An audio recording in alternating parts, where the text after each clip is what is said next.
الشيطان الرجيم بسم الله الرحمن الرحيم وقرن في بيوتكن ولا تبرجن تبرج الجاهلية الأولى وأقمنا الصلاة وآتينا الزكاة وأطعنا الله ورسوله إنما يريد الله ليذهب عنكم الرجس أهل البيت ويطهركم تطهيرا واذكرن ما يتلى في بيوتكن من آيات الله والحكمة إن الله كان لطيفا خبيرا إن المسلمين والمسلمات والمؤمنين والمؤمنات والقانتين والقانتات والصادقين والصادقات والصابرين والصابرات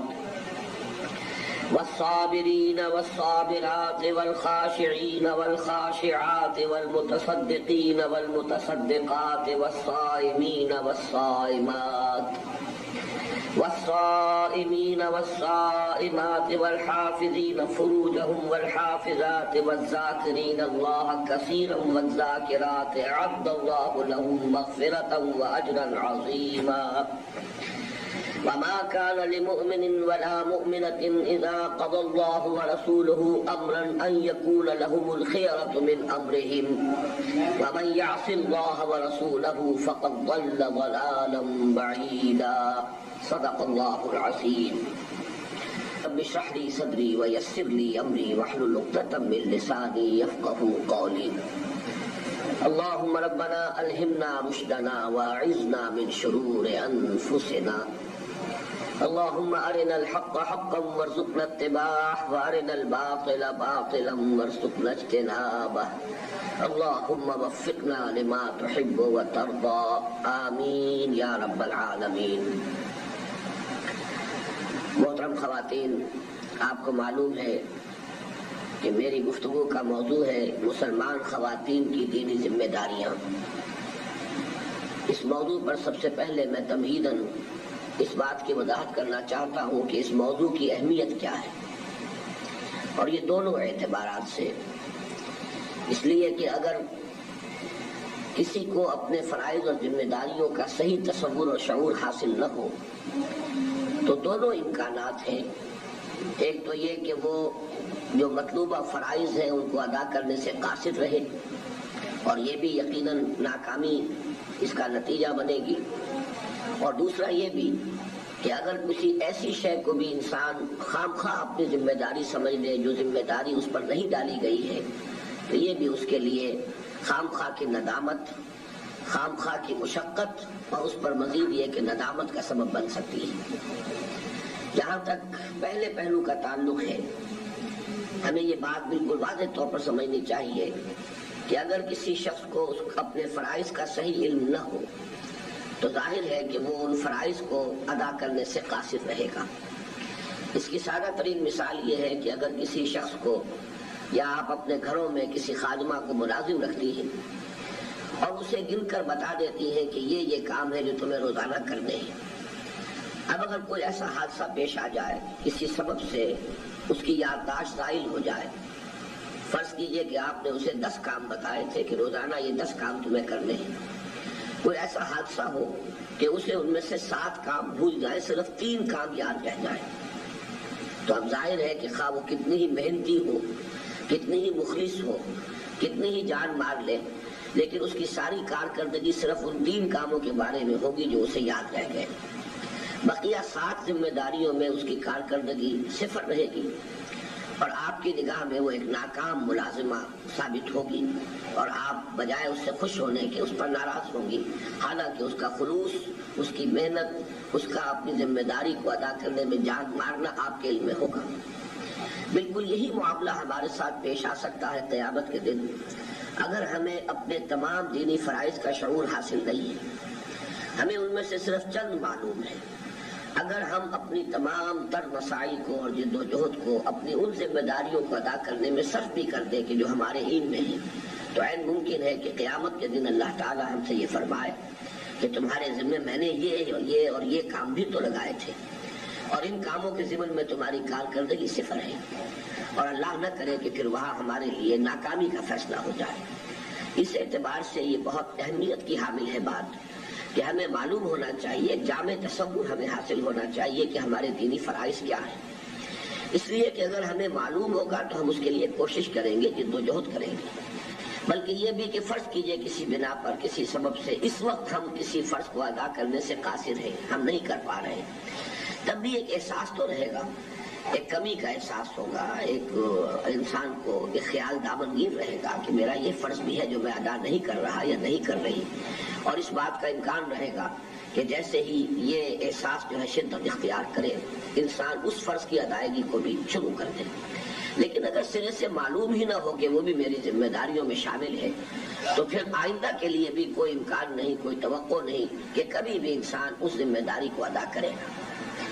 اس کا جو دوسرا رخ میں نے عرض کیا تھا وہ بھی بہت اہم ہے۔ اگر کوئی شخص، کوئی انسان، کوئی مرد یا کوئی عورت جو اس کی حقیقی اور واقعی ذمہ داریاں ہیں ان سے بڑھ کر خام خواہ اور اضافی ذمہ داریوں کا بوجھ اپنے سر لے لے، تو ایک جانب تو یہ کہ مشقت اور محنت اس کو پڑی،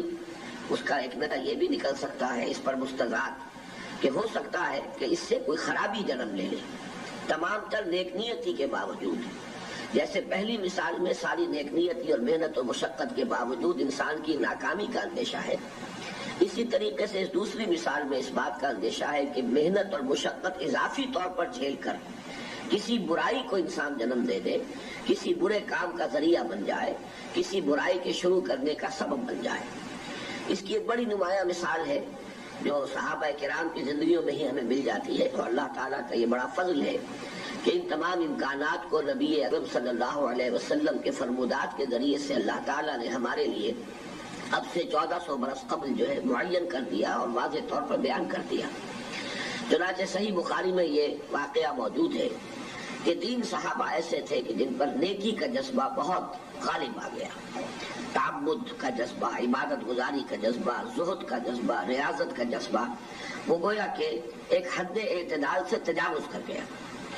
انہوں نے یہ جاننا چاہا کہ حضور نفلی عبادات کتنی کرتے ہیں، آپ کا معمول کیا ہے۔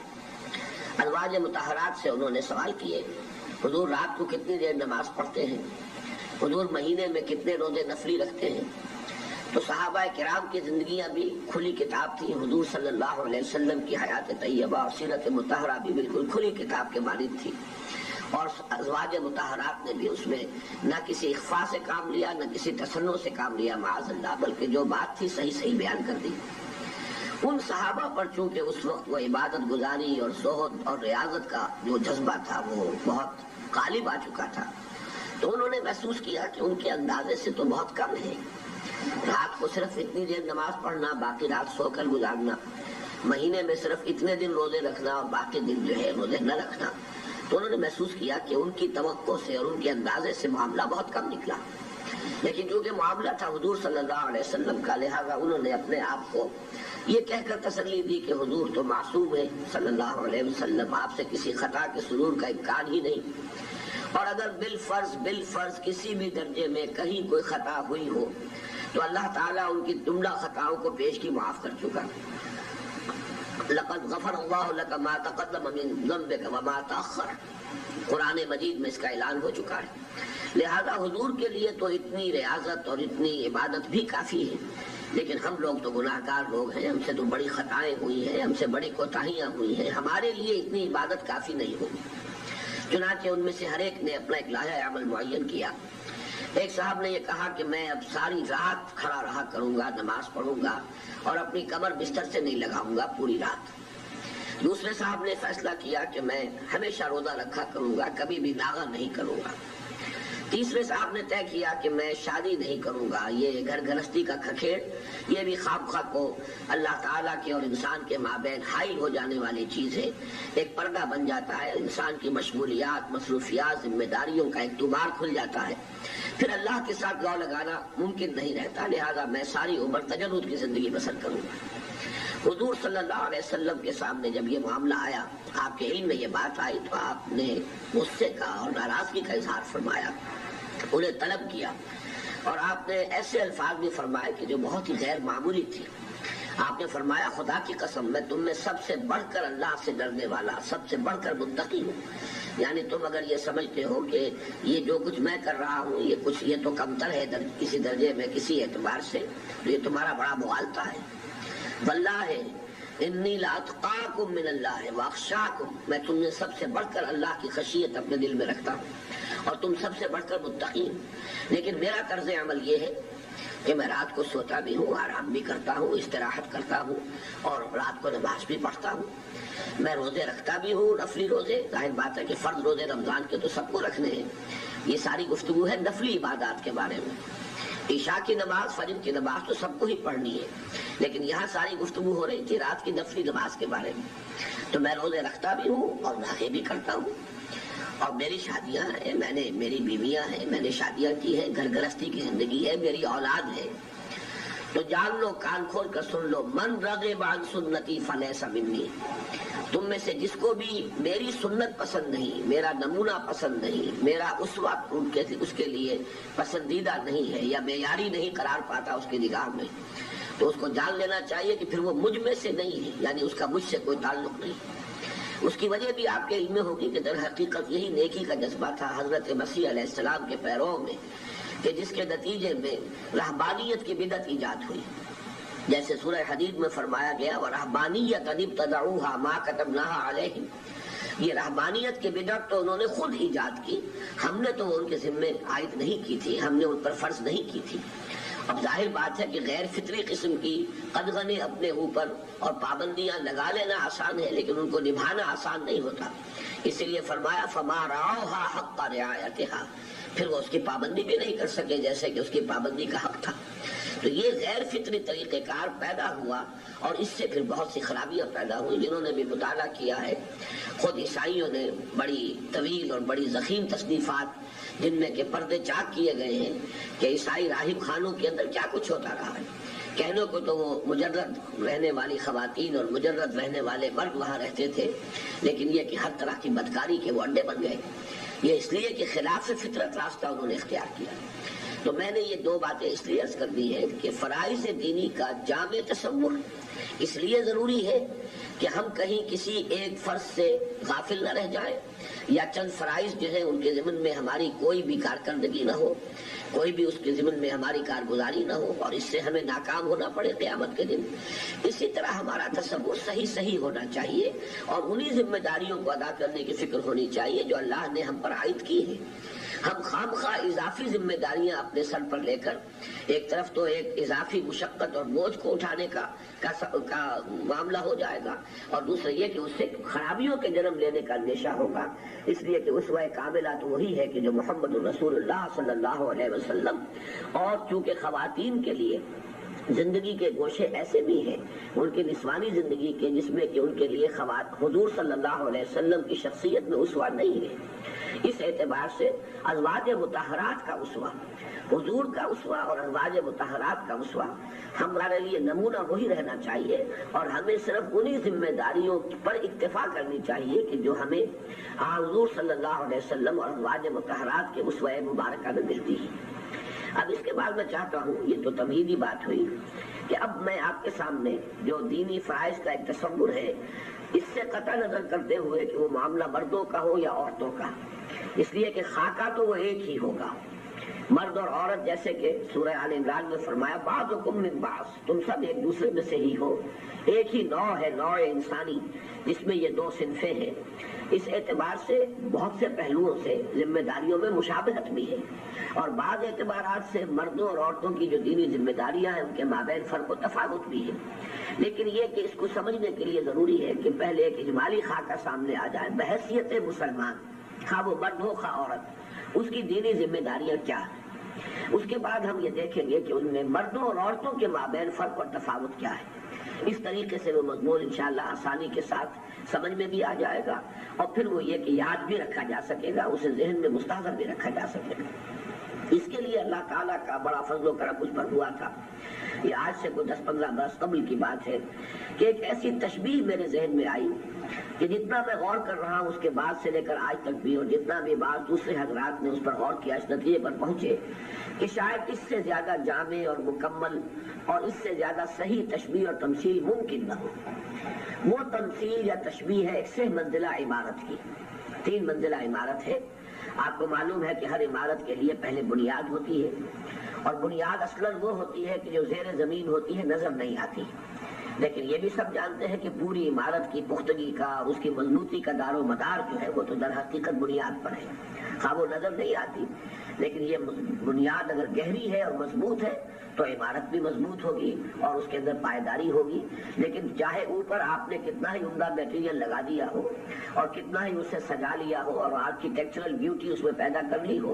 اگر بنیاد کمزور ہے تو عمارت کمزور رہے گی۔ پھر یہ کہ اس بنیاد کا ایک حصہ وہ بھی ہوتا ہے کہ جو زمین سے اوپر نظر آتا ہے، جسے ہم پلنتھ کہتے ہیں۔ عام طور پر ہم اردو میں اسے کرسی سے تعبیر کرتے ہیں، یہ عمارت کی کرسی ہے، وہ بھی در حقیقت بنیاد ہی کا ایک حصہ ہے، لیکن وہ زمین سے اوپر ہوتا ہے، نظر آتا ہے۔ اب جو میں مثال دے رہا ہوں اس میں یہ ذہن میں رکھیے کہ جو پہلی منزل ہے جسے انگریزی میں گراؤنڈ فلور کہتے ہیں، اس گراؤنڈ فلور میں اس عمارت میں کوئی تعمیر نہیں ہے بلکہ صرف 4 ستون کھڑے ہیں۔ آج کل آپ کو معلوم ہے جدید تعمیر کا یہ انداز ہے کہ گراؤنڈ فلور کو خالی رکھا جاتا ہے پارکنگ کے لیے، گاڑیاں کھڑی ہو سکیں،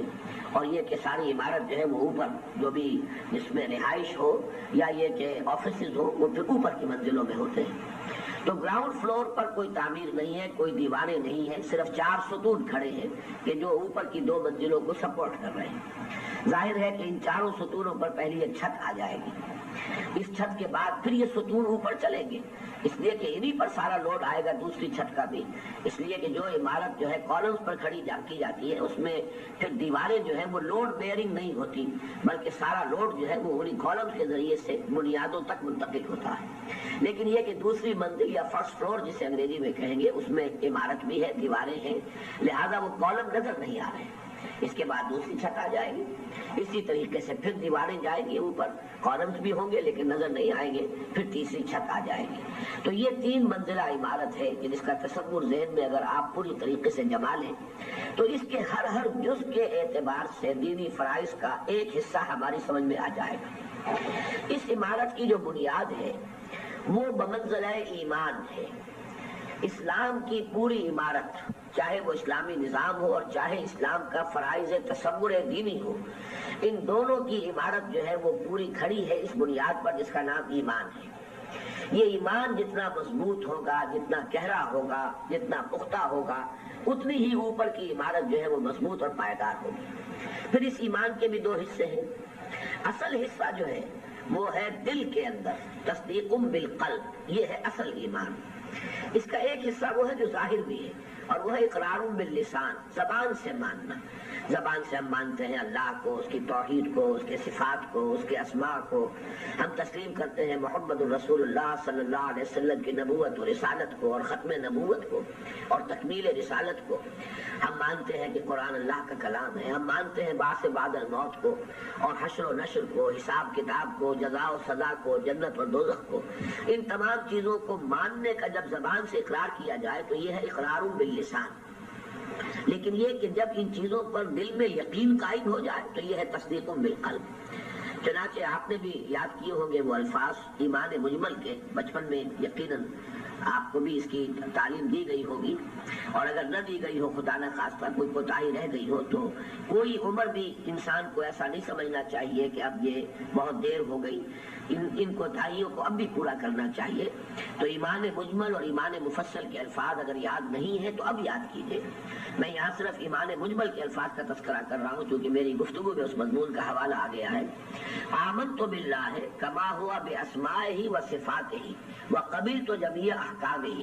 اقرار باللسان و تصدیق بالقلب۔ یہ 2 جو آخری حصہ ہے اس کا 2 اصطلاحات آئی ہیں، اس کی طرف توجہ میں نے دلائی ہے کہ ایمان مجموعہ ہے 2 چیزوں کا، اقرار باللسان، زبان سے اقرار کرنا، و تصدیق بالقلب، اور دل سے اس کی تصدیق اور یقین۔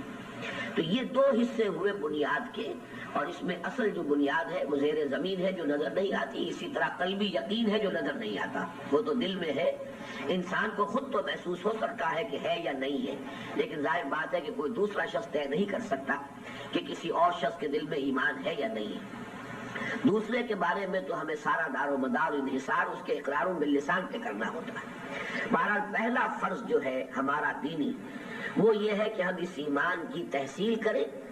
اس ایمان کو حاصل کریں، اس میں یقین کی کیفیت پیدا کریں، اس میں اذعان کا رنگ گہرا کریں۔ اس ایمان کی جڑیں جتنی گہرائی میں نیچے اتریں گی اتنے ہی ہم بقیہ فرائض کو بھی صحیح طور سے ادا کر سکیں گے۔ اگر ہمارا ایمان صرف اقرار باللسان کے درجے میں رہا تو پھر ہمارا عمل بھی ہوگا، وہ عمل کی کیفیت ہوگی جو سورہ صف میں آئی ہے کہ لما تقولون ما لا تفعلون، کیوں کہتے ہو جو کرتے نہیں ہو۔ ہمارا کہنا کچھ اور ہوگا، کرنا کچھ اور ہوگا۔ زبان سے حضور کی محبت اور صحابہ کرام اور صحابیات مطہرات ان کی محبت کے دعوے ہوں گے، عمل میں ہم پیروی کر رہے ہوں گے مغربی تہذیب کی، مغربی اقوام کی، ان کا اسوہ، ان کی سنت، ان کا طرز عمل، ان کا رہن سہن، ان چیزوں کو ہم اختیار کریں گے، جبکہ زبان سے دعوے ہوں گے نبی اکرم صلی اللہ علیہ وسلم اور ازواج مطہرات کے ساتھ محبت کے۔ دل میں تو کسی اور کی عظمت ہے، زبان پر کسی اور کے گن گائے جا رہے ہیں۔ مدح کی جائے گی حضرت فاطمہ الزہرا رضی اللہ تعالی عنہ کی، لیکن پیروی کی جائے گی مغربی خاتون کی۔ یہ طرز عمل کیوں ہے؟ یہ اسی لیے ہے کہ ایمان صرف زبان تک رہ گیا، دل میں نہیں اترا۔ اگر دل میں اتر جائے گا تو ظاہر بات ہے کہ پھر عمل کے اندر بھی یہ کیفیت نہیں رہے گی کہ قول اور عمل میں تضاد پایا جائے۔ لہذا پہلا فرض ہر مسلمان کا یہ ہے، خواہ وہ عورت ہو خواہ مرد، اس لیے کہ یہ ایمان تو دونوں کے لیے لازم ہے۔ قیامت میں تو اگر نجات ملے گی اور کامیابی ہوگی تو ایمان کی بدولت ہوگی۔ اگر یہ ایمان اتنا مضبوط اور اتنا گہرا اور اتنی اس کی وسعت ہوئی کہ ہماری نیکیوں کا پلڑا بھاری رہا تو براہ راست جنت کے اندر داخلہ ہو جائے گا۔ اللہ تعالی ہم سب کو یہ انجام جو ہے نصیب فرمائے۔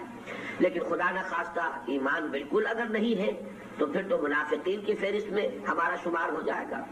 اور اگر ایمان اتنا کمزور ہے کہ عمل پر اثر انداز نہیں ہو سکا اور برائیوں کا پلڑا جو ہے بھلائیوں اور نیکیوں پر بھاری رہا تو جہنم میں جھونک دیے جائیں گے۔ یہ دوسری بات ہے کہ پھر اللہ تعالیٰ کی رحمت دستگیری فرمائے، اور جو تھوڑا بہت ایمان بھی تھا، ایمان کی کوئی رمق بھی تھی،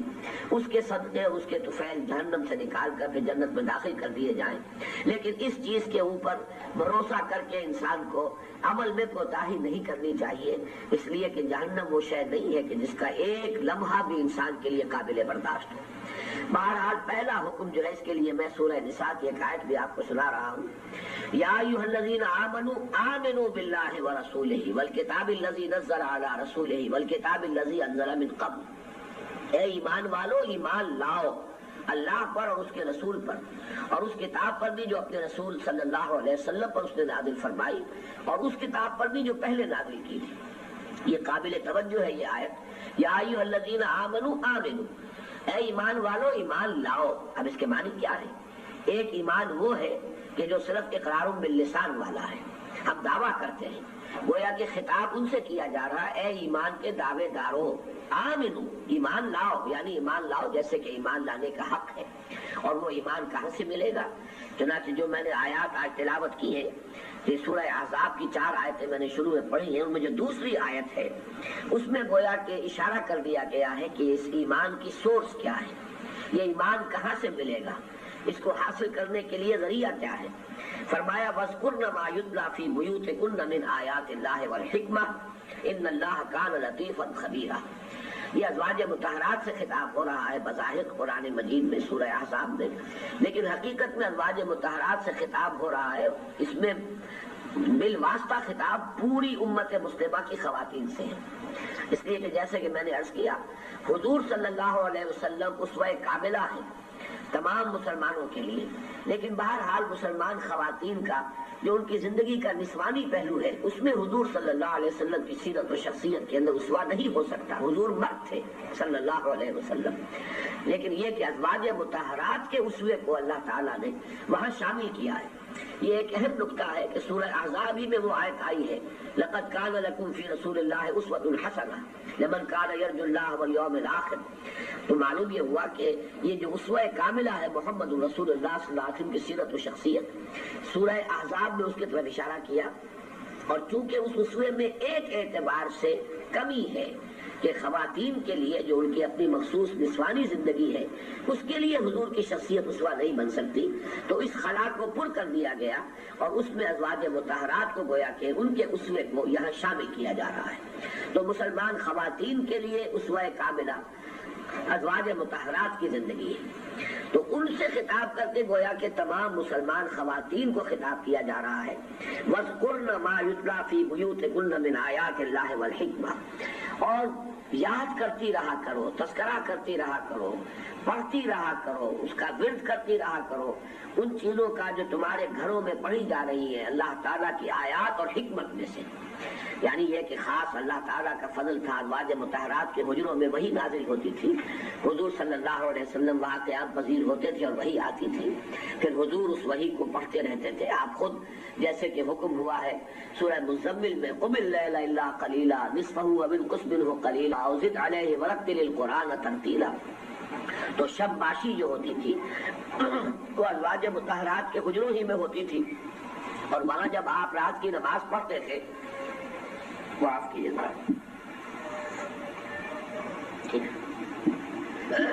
جب آپ تہجد پڑھتے تھے اور اس میں آپ تلاوت فرماتے تھے ترتیل کے ساتھ قرآن حکیم کی، جو گویا کہ ازواج مطہرات کے جو حجرات ہیں وہ اس وقت منور ہو جاتے تھے نور قرآنی سے۔ اس اعتبار سے فرمایا کہ تمہارے گھروں میں آیات اللہ کی تلاوت ہو رہی ہے، پھر حضور صلی اللہ علیہ وسلم کی زبان مبارک سے نکلنے والا ہر لفظ جو ہے وہ گویا کہ حکمت کا ایک موتی، اس اعتبار سے دونوں چیزوں کو لے آیا گیا۔ اگرچہ حکمت قرآن حکیم میں بھی ہے لیکن یہاں آیات اللہ چونکہ کہا گیا ہے علیحدہ، تو حکمت سے مراد حدیث ہوگی، حضور کے اقوال، حضور کے فرامین، حضور کو اللہ تعالیٰ نے جو جواب الکلم عطا فرمائے، آپ کو جو فصاحت اور بلاغت عطا فرمائی، ظاہر بات ہے کہ اس کا ظہور ہوتا تھا ازواج مطہرات کے گھروں میں۔ تو فرمایا وَاذْكُرْنَ مَا يُتْلَىٰ فِي بُيُوتِكُنَّ مِنْ آيَاتِ اللَّهِ وَالْحِكْمَةِ، اس کو پڑھتی رہا کرو، یاد کرتی رہا کرو، اس کا تذکرہ کیا کرو، یاد کیا کرو۔ یہ چیز ہے در حقیقت کہ جو ایمان کو یقین کی شکل دینے والی ہے۔ اقرار باللسان کے ساتھ تصدیق بالقلب کا مرحلہ طے ہوگا،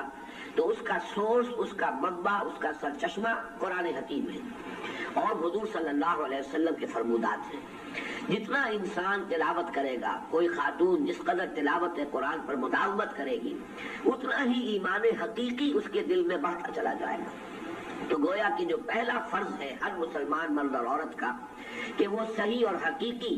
اور جس کو انگریزی میں کہا جائے گا living conviction, living faith, burning faith, وہ ایمان جس میں حرارت ہو، جس میں قوت ہو، وہ ایمان کے جو انسان کو عمل پر پوری طریقے سے آمادہ کر دے، اس کے اندر آگ بھر دے جذبہ عمل کی، وہ ایمان حاصل کرنے کا ذریعہ ہے قرآن حکیم کی تلاوت، اس پر غور و فکر۔ جیسے کہ مولانا ظفر علی خان کا بڑا سادہ شعر ہے لیکن بہت ہی حکیمانہ شعر ہے، وہ جنس نہیں ایمان جسے لے آئے دکانیں فلسفہ سے، ڈھونڈے سے ملے گی عاقل کو یہ قرآن کے سپاروں میں۔ تو پہلا کام یہی ہے، جیسے کہ ازواج مطہرات کے بارے میں آتا ہے، جیسے کہ علامہ اقبال نے نقشہ کھینچا ہے حضرت فاطمہ الزہرا رضی اللہ تعالی عنہا کا کہ آسیہ گرداں و لب قرآن سرا، کہ وہ جب چکی پیستی تھی گھروں کے اندر ہی، آپ کو معلوم ہے اس زمانے میں چکیاں ہوتی تھی اور گندم کو یا کسی اور جو بھی اناج ہوتا تھا اسے پیسا جاتا تھا، اور عام طور پر یہ خواتین جو ہے وہ کام اپنے ہاتھوں سے سر انجام دیتی تھی۔ تو حضرت فاطمہ جب چکی پیسا کرتی تھی اور ان کی گود میں حضرت حسن یا حضرت حسین ہے وہ لیٹے ہوئے ہیں، لیکن یہ کہ اس وقت ان کی زبان پر قرآن مجید کی تلاوت جاری ہوتی تھی، اور اس کے یقیناً اثرات ہیں گہرے کے جو پڑھتے ہیں۔ آپ کو یہ معلوم ہے جب بچے کی پیدائش ہوتی ہے تو فوراً اس کے بعد اس کے داہنے کان میں اذان دی جاتی ہے، بائیں کان میں اقامت کہی جاتی ہے۔ کہا جا سکتا ہے کہ یہ کام تو بالکل بیکار ہے، محمل کام ہے، بچے کو کیا معلوم کہ کیا مجھے سنایا جا رہا ہے، میرے کان میں کیا الفاظ کہے گئے، ابھی تو اسے شعور حاصل نہیں ہے۔ لیکن مجھے یقین ہے کہ چونکہ یہ فعل وہ ہے کہ جو حضور صلی اللہ علیہ وسلم تلقین فرمایا ہے، تو یقیناً اس کا کوئی نہ کوئی اثر ہے، چاہے آج ہم اسے نہ سمجھ پائیں۔ کہیں نہ کہیں کوئی ٹیپ ہے جو اندر چل رہا ہے فطرت انسانی کے اندر، جس پر کہ یہ الفاظ مرتسم ہو جاتے ہیں، کوئی نہ کوئی اس کے اثرات یقیناً پیدا ہوتے ہیں، ورنہ یہ کہ حضور صلی اللہ علیہ وسلم نے اس کی تلقین نہ فرمائی ہوتی۔ تو اسی طریقے سے وہ بچہ جو ماں کی گود میں ہو، چاہے دودھ پی رہا ہو یا ویسے ہی وہ لیٹا ہوا ہے، اور ماں چاہے اس وقت چکی پیس رہی ہے، لیکن یہ کہ اگر اس کی زبان پر قرآن مجید کی تلاوت جو ہے وہ جاری ہے تو اس کے اثرات تحت الشعور میں،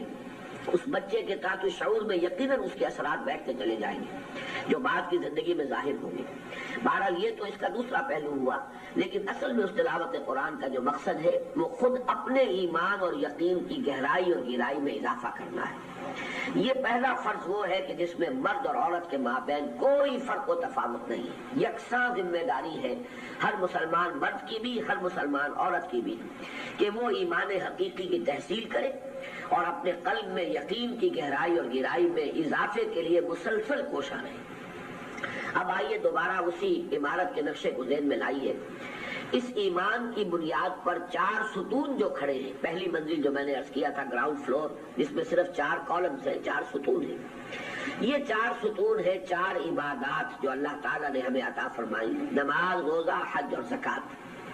یہ چاروں عبادتیں بھی ہر مسلمان پر فرض ہے، خواہ وہ مرد ہو خواہ عورت ہو۔ تھوڑا سا فرق ہے، وہ میں بعد میں بیان کروں گا، یعنی یہ کہ جہاں تک بنیاد کا تعلق ہے مرد اور عورت کے مابین قطعاً کوئی فرق نہیں، ایمان کی تحصیل دونوں کی یکساں ذمہ داری، اور دونوں کے لیے حصول کا ذریعہ قرآن حکیم، یا یہ کہ احادیث نبویہ اور سیرت مطہرہ، سیرت نبی اور سیرت صحابہ اور سیر صحابیات کا مطالعہ، اس سے بھی یقیناً اس ایمان کی گہرائی اور گہرائی میں اضافہ جو ہے پیدا۔ حج یہ بھی ہر مسلمان پر فرض ہے، خواہ وہ مرد ہو خواہ عورت۔ البتہ ان کے ضمن میں تھوڑا سا فرق ہے۔ مثلا آپ کو معلوم ہے کہ مردوں پر نماز با جماعت فرض ہے اور اس کی تاکید ہے، انتہائی تاکید، اس کے مختلف اسلوب اختیار کیے گئے ہیں۔ یہاں تک بھی فرمایا گیا کہ لا صلاۃ لجار المسجد الا فی المسجد، کسی ایسے مسلمان کے لیے کہ جس کا گھر مسجد کے پڑوس میں ہو، زیادہ فاصلہ نہ ہو، میلوں چل کر جانا تو ظاہر بات ہے دن میں 5 مرتبہ ممکن نہیں ہے، اور اس زمانے میں تو سواریاں بھی نہیں تھیں، کاریں نہیں تھیں اور کوئی ذرائع نہیں تھے، لہذا لیکن جو شخص بھی کسی بھی اتنے فاصلے پر رہتا ہو کہ 5 وقت کے لیے 5 وقت اس کو نماز کے لیے مسجد میں حاضر ہونا ممکن ہو اس کے لیے، تو یہاں تک فرمایا کہ اس کی نماز گھر میں ہوتی ہی نہیں، اگرچہ فقہا کا کہنا یہ ہے کہ نماز ہو جاتی ہے لیکن فضیلت والی نماز نہیں ہوتی، اس کا درجہ بہت ہی کم رہ جاتا ہے۔ لیکن یہ کہ اس کے برعکس عورتوں کو یہ تلقین کی گئی کہ وہ ان کا نماز اپنے گھروں میں ادا کرنا مسجدوں میں ادا کرنے سے افضل ہے، گھر کے بھی صحن کی بجائے کسی دالان میں، دالان سے بھی بڑھ کر کسی کمرے میں، اور اس زمانے میں کمروں کے اندر پھر کوٹڑیاں ہوتی تھی، وہ چھوٹے بغلی کمرے، یعنی یہ کہ جتنا بھی وہ چھپ کر نماز ادا کرے بجائے کھلے میں نماز ادا کرنے کے، اس لیے کہ ہمارے ہاں تو لفظ عورت کے لیے لفظ عورت کہتی ہے اس شے کو ہے جسے چھپایا جائے، اس لیے مستور کہتے ہیں اس شے کو جو چھپی ہوئی ہو، تو ہمارے لیے تو یہ لفظ جو ہے یہ خود عنوانات ہے کہ جس میں زیادہ سے زیادہ جو رجحان ہے وہ خود بخود ظاہر ہو جاتا ہے کہ کس بات کی طرف ہے۔ اس اعتبار سے آپ غور کیجئے کہ اگرچہ نماز فرض ہے مسلمان مرد پر بھی مسلمان عورت پر بھی، لیکن ظاہر بات ہے کہ مسلمان عورت کے لیے تھوڑا سا فرق یہ رکھا گیا کہ وہ اپنے گھر میں نماز ادا کرے، وہ کہیں زیادہ افضل ہے بنسبت اس کے نماز پڑھنے کے لیے مسجد جانے سے۔ اگرچہ اس معاملے میں حضور صلی اللہ علیہ وسلم کے زمانے میں کوئی بندش نہیں تھی، خواتین کی صفیں علیحدہ پیچھے بنا دی جاتی تھی، یہ بھی حکم تھا کہ وہ پہلے وہ نکل جائیں مسجد سے، پھر مرد جو ہے وہ مسجد سے باہر نکلے، یا آتے جاتے وہ دیواروں کے ساتھ ہو کر چلے، درمیان میں ہو کر، گلی کے درمیان میں ہو کر نہ چلے، یہ ساری باتیں بھی تھی ابتدائی زمانے میں۔ اور خاص طور پر ان نمازوں میں تو شمولیت کی تاکید بھی تھی کہ جن کے ساتھ خطبہ ہوتا تھا، جیسے کہ نماز جمعہ ہے اور نماز عیدین ہے، اس میں جو خطبے ہوتے ہیں تو یہ خطبے ہیں تعلیم کے لیے، تلقین کے لیے، نصیحت کے لیے، واعظ کے لیے، اور چونکہ اس زمانے میں کوئی اور ذرائع تھے ہی نہیں، کوئی نہ آڈیو ٹیپس تھے، نہ ویڈیو ٹیپس تھے، نہ کچھ اور ذرائع موجود تھے کہ جن سے خواتین کی بھی تعلیم و تلقین کی جو ضرورت ہے وہ پوری ہو سکے، لہذا وہ اگر خطبات میں حاضر ہوتی تھی تبھی انہیں دین کے احکام اور دین کی حکمتیں جو ہے ان کا علم حاصل ہو سکتا تھا، تو اس کی تاکید کی گئی۔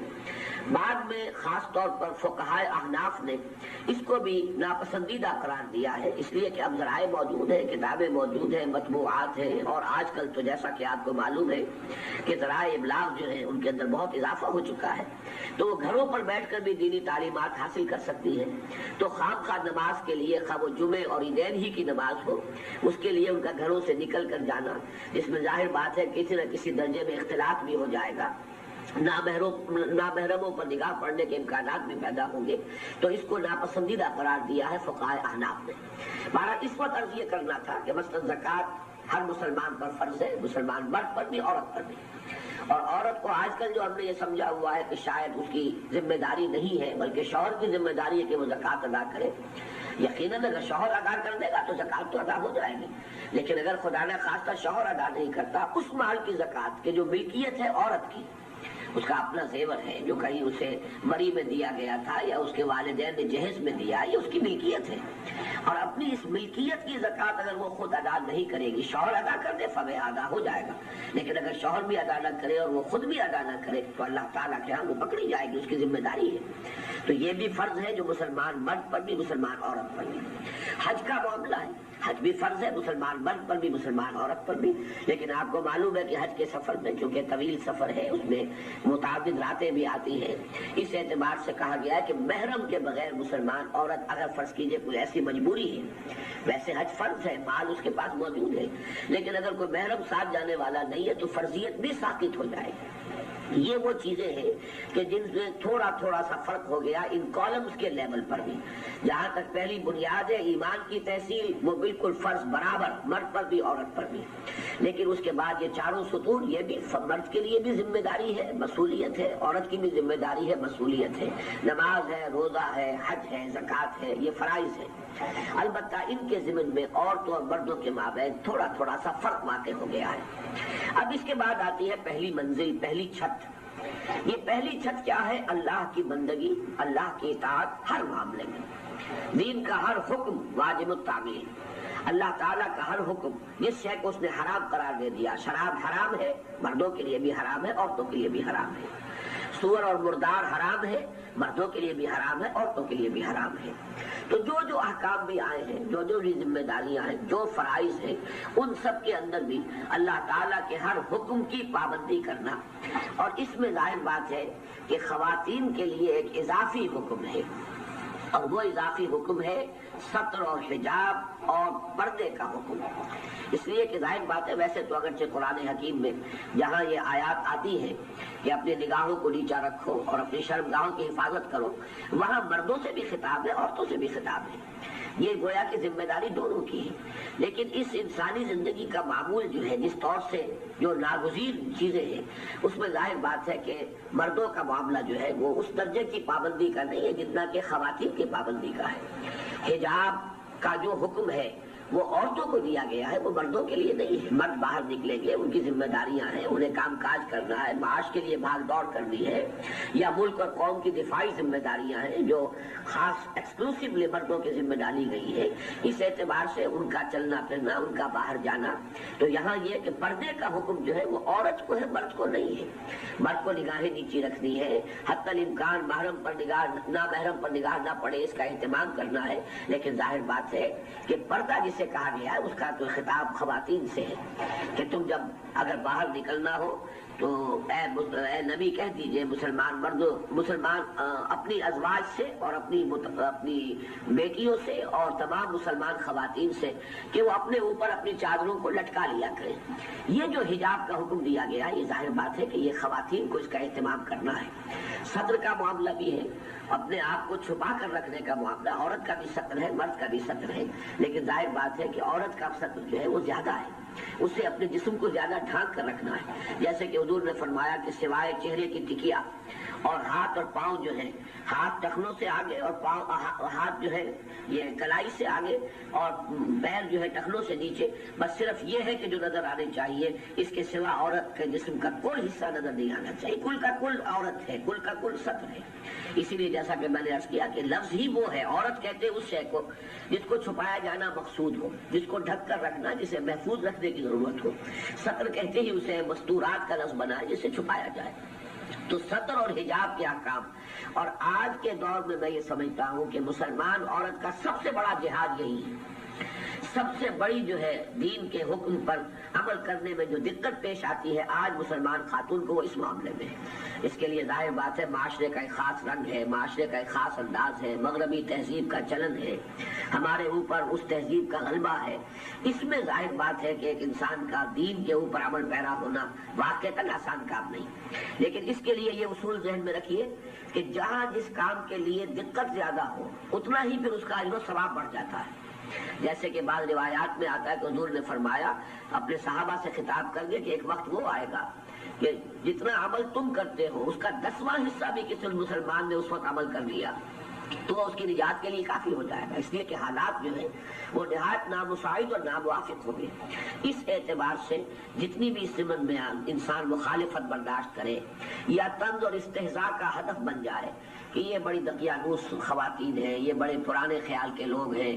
اگلے وقتوں کے ہیں یہ لوگ، انہیں کچھ نہ کہو، اس طرح سے اگر تھپتیاں چست کی جائیں اور اس کو جھیلا جائے، برداشت کیا جائے خندہ پیشانی کے ساتھ، اور یہ سمجھتے ہوئے جیسے کہ حضور صلی اللہ علیہ وسلم نے مخالفین کے بارے میں فرمایا کرتے تھے اللہم اہد قومی انہم لا یعلمون، پروردگار میری قوم کو ہدایت دے، یہ جانتے نہیں۔ اسی طرح اگر کسی مسلمان خاتون پر جو ستر اور حجاب کے شرعی احکام پر عمل پیرا ہو، اگر اس کی اپنی ہمجولیاں اور اس کے ہم جلیس اور جو اس معاشرے کی دوسری خواتین ہیں وہ اگر فکرے چست کریں اور پھپتیاں کہیں تو اس پر صبر کریں، بلکہ دعا کریں کہ پروردگار ان کو ہدایت دے،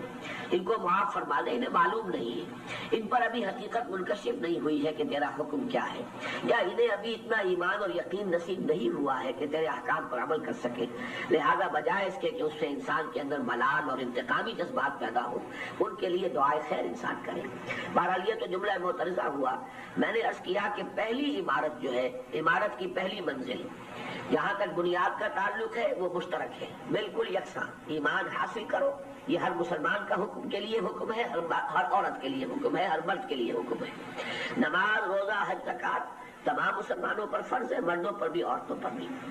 تھوڑا سا فرق جو میں نے عرض کر دیا وہ اسی اعتبار سے، وہ حجاب اور ستر اور ایک مخلوط معاشرہ کیونکہ اسلام کا نہیں ہے، اس کے پہلو سے وہ چیزیں نماز میں بھی، حج کے ضمن میں بھی آ گئی، باقی روزہ ہے، اسی طریقے سے زکوٰۃ ہے، اس میں کوئی فرق نہیں ہے مسلمان مرد اور مسلمان عورت کے بابت۔ اس کے بعد اللہ کے تمام احکام کی اطاعت، پیروی کرنا، شریعت کے ہر حکم پر چلنا مسلمان مرد کے ذمے بھی ہے، مسلمان عورت کے ذمے بھی ہے۔ مسلمانوں کے لیے سب سے بڑا جہاد آج کے دور میں اس سطح پر حلال ذریعے سے معاش کا کمانا اور حاصل کرنا، جو کہ اس معاشرے میں جبکہ حرام جو ہے عام ہو چکا ہے، بہت مشکل ہے۔ واقعہ یہ ہے کہ روکھی سوکھی بھی انسان کو اگر حلال کے ذریعے سے مل جائے تو آج غنیمت ہے۔ اس اعتبار سے جہاد اکبر جو ہے مسلمان مردوں کا وہ ہوگا اپنی معاش کو جائز ذرائع تک محدود رکھنا، کسی حرام شے کا ارتکاب نہ کرنا اپنے معاش کے معاملے میں، اپنے کاروبار میں، اپنی کمائی میں، اپنے پروفیشن۔ اور عورتوں کے لیے سب سے بڑا جہاد اس لیول پر کیا ہے کہ وہ ستر اور حجاب کے احکام پر عمل کریں، جو پردہ شرعی پردہ ہے اس کو نافذ کریں اپنے گھر کے اندر، اپنی ذات کے اوپر، اس کی پوری کریں۔ اب اس سے اوپر آئیے تو دوسری منزل جو ہے اس فرائض دینی کے اس عمارت کی، وہ ہے دوسروں کو تبلیغ کرنا۔ خود اللہ کے احکام پر عمل پیرا ہونا یہ تو پہلی منزل کی چھت ہو گئی، لیکن اب دوسروں کو بھی یہ بات پہنچانی ہے۔ یہ کام جس کے لیے اللہ تعالیٰ انبیاء کو مبعوث فرماتا رہا، رسولوں کو بھیجتا رہا، انہیں حکم دیتا رہا، یا ایھا الرسول بلغ ما انزل الیک من ربک وان لم تفعل فما بلغت رسالتہ، اے رسول پہنچاؤ جو کچھ کے نازل کیا گیا ہے تم پر تمہارے رب کی طرف سے، اور اگر خدا نہ خواستہ بالفرض تم سے کوتاہی ہوئی تو گویا کہ رسالت کا حق ادا نہیں ہوگا۔ اس اعتبار سے یہ در حقیقت فریضہ نبوت ہے، لیکن ختم نبوت کے بعد اب یہ ذمہ داری امت مسلمہ پر آ گئی ہے بحیثیت مجموعی۔ اب وہ فریضہ تبلیغ امت کو ادا کرنا ہے، اور یہ فریضہ اس درجے اہم ہے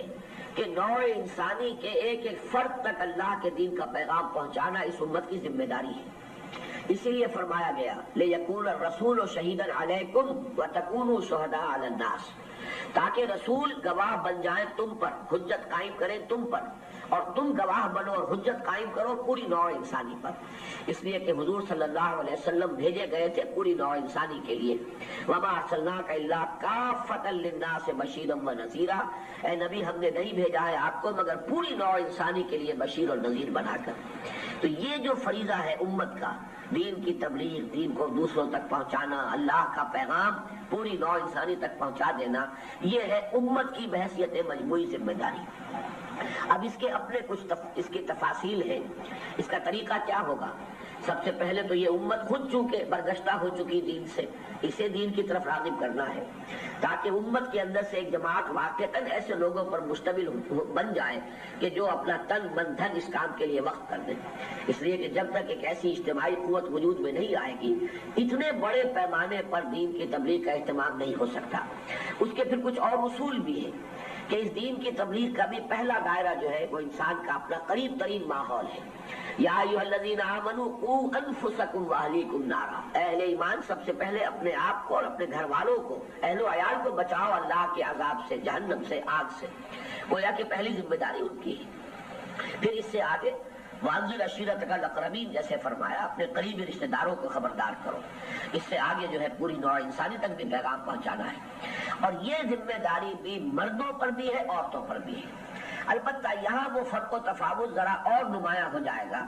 کہ عورتوں کا دائرہ کار جو ہے اس تبلیغ کے ضمن میں، اس کی ذمہ داری عام لوگوں تک دعوت دین پہنچانے کی نہیں ہے، بلکہ سب سے پہلے اپنی اولاد، اپنے بچے، یہ گویا کہ پہلی ذمہ داری ہے عورتوں کی، اس لیے کہ وہ ان کی گودوں میں پرورش پا رہے ہیں، اور اصل تعلیم اور تربیت جو ہے وہ آپ کو معلوم ہے کہ وہ ماں کی گود میں ملتی ہے۔ جو جذبات ماں اپنی اس عہد طفولیت جو بچوں کا ہے، جو اس زمانے میں جو اپنی اولاد کے اندر جو جذبات پیدا کر دیتی ہیں مائیں، وہ جذبات ہے کہ جو پوری زندگی میں وہ رخ کو معین کر دیتی ہیں اولاد کے، اور پھر اسی رخ پر اولاد جو ہے آگے بڑھتی ہے۔ اس کی بڑی مثالیں موجود ہیں، تفصیل کا وقت نہیں ہے۔ جیسے کہ علامہ اقبال نے کہا کہ بطول باش و بنہا شو ازی عصر کہ در آغوش شبیر بگیری، حضرت فاطمہ الزہرا رضی اللہ تعالی عنہ کی گود میں حضرت حسن اور حضرت حسین جیسے پھول رضی اللہ تعالی عنہما اس لیے کھلے کہ حضرت فاطمہ، جیسا کہ وہ میں شعر آپ کو سنا چکا ہوں، چکی بھی پیستی تھی تو بچے گود میں ہوتے تھے اور وہ قرآن پڑھ رہی ہوتی تھی۔ ان کا اپنا تقویٰ جو ہے، ان کا اپنا ایمان ان کے دودھ کے ذریعے سے بچوں کے وجود کے اندر سرایت کر گیا۔ تو اس اعتبار سے پہلی ذمہ داری مسلمان خاتون کی اپنی اولاد، اپنے محرم مرد، بھائی ہے، والد ہے، اپنے چچا ہے، اپنے ماموں ہے، یہ جتنے بھی محرم مرد ہیں ان تک بات کو پہنچانا، اور سب سے بڑھ کر اپنا شوہر، اس لیے کہ زندگی جو ہے ان دونوں کی، شوہر اور بیوی کی، جس طریقے سے آپ کو معلوم ہے کہ ایک دوسرے کے ساتھ اللہ نے انہیں منسلک کر دیا ہے، ایک دوسرے کے جو بھی کیفیات ہیں اس سے متاثر ہوتے ہیں، تو شوہر اگر دین کے راستے پر نہیں ہوگا تو عورت کے لیے بھی دین کے راستے پر چلنا بہت مشکل بلکہ محال ہو جائے گا۔ تو گویا کہ سب سے پہلا مرحلہ تو اسے یہی سر کرنا ہے کہ اللہ تعالیٰ نے جن کو ایسے شوہر دیے ہوں، کیا ہی کہہ دیں، نور علی نور، کہ ان کا اپنا دینی جذبہ ہو، وہ خود اللہ کے راہ کے راہی ہوں اور بلکہ مجاہد ہوں، تو یہ تو ایک بہت بڑی نعمت ہے کہ جو مسلمان عورت کو ملی۔ لیکن یہ ہے کہ اگر خدا نہ خواستہ ایسا نہیں ہے، ایسا بھی ہوا ہے، بعض خواتین پہلے ایمان لے آئی تھی، پھر ان کی دعوت و تبلیغ سے ان کے شوہر بھی ایمان لے آئے، ایسا بھی ہوا ہے۔ تو اس پہلو سے یہ کہ اپنے شوہروں کو دین کی طرف راغب کرنا، اگر فرض کیجئے وہ دیندار ہیں لیکن ان کا تصور فرائض دینی جو ہے وہ ناقص ہے، نامکمل ہے، وہ صرف نماز روزے کی فرضیت کو تو جانتے ہیں لیکن اس سے آگے کی ذمہ داریاں، دین کی تبلیغ کی ذمہ داری، اور تیسری منزل جس کے بارے میں ابھی میں بات کروں گا، اس کی ذمہ داری کا انہیں احساس ہی نہیں ہے۔ تو اگر ایک خاتون اپنے شوہر کو بھی مجاہد بنا دے، اللہ کے دین کا سپاہی بنا دے، تو یہ بہت بڑی دولت ہے اس کے لیے۔ حضرت علی سے خطاب کر کے حضور نے فرمایا تھا صلی اللہ علیہ وسلم کہ اے علی، ان یہدی اللہ بک رجلا واحدا خیر لک من حمر النعم، اگر تمہارے ذریعے سے اللہ تعالیٰ کسی ایک انسان کو بھی ہدایت دے دے تو یہ تمہارے لیے سرخ اونٹوں سے بڑی دولت ہوگی۔ اس لیے کہ عرب کا اس زمانے میں آپ کو معلوم ہے کہ جو بھی رہن سہن کا معیار تھا، سب سے بڑی دولت ان کی اونٹ ہوتے تھے، اور سرخ رنگ کے اونٹ انہیں بہت زیادہ پسند تھے، محبوب تھے۔ تو فرمایا حضور نے اسی سے تشبیہ دی ہے کہ سرخ اونٹوں سے بڑی دولت ہوگی اگر اللہ تعالیٰ تمہارے ذریعے سے کسی ایک انسان کو ہدایت دے دے۔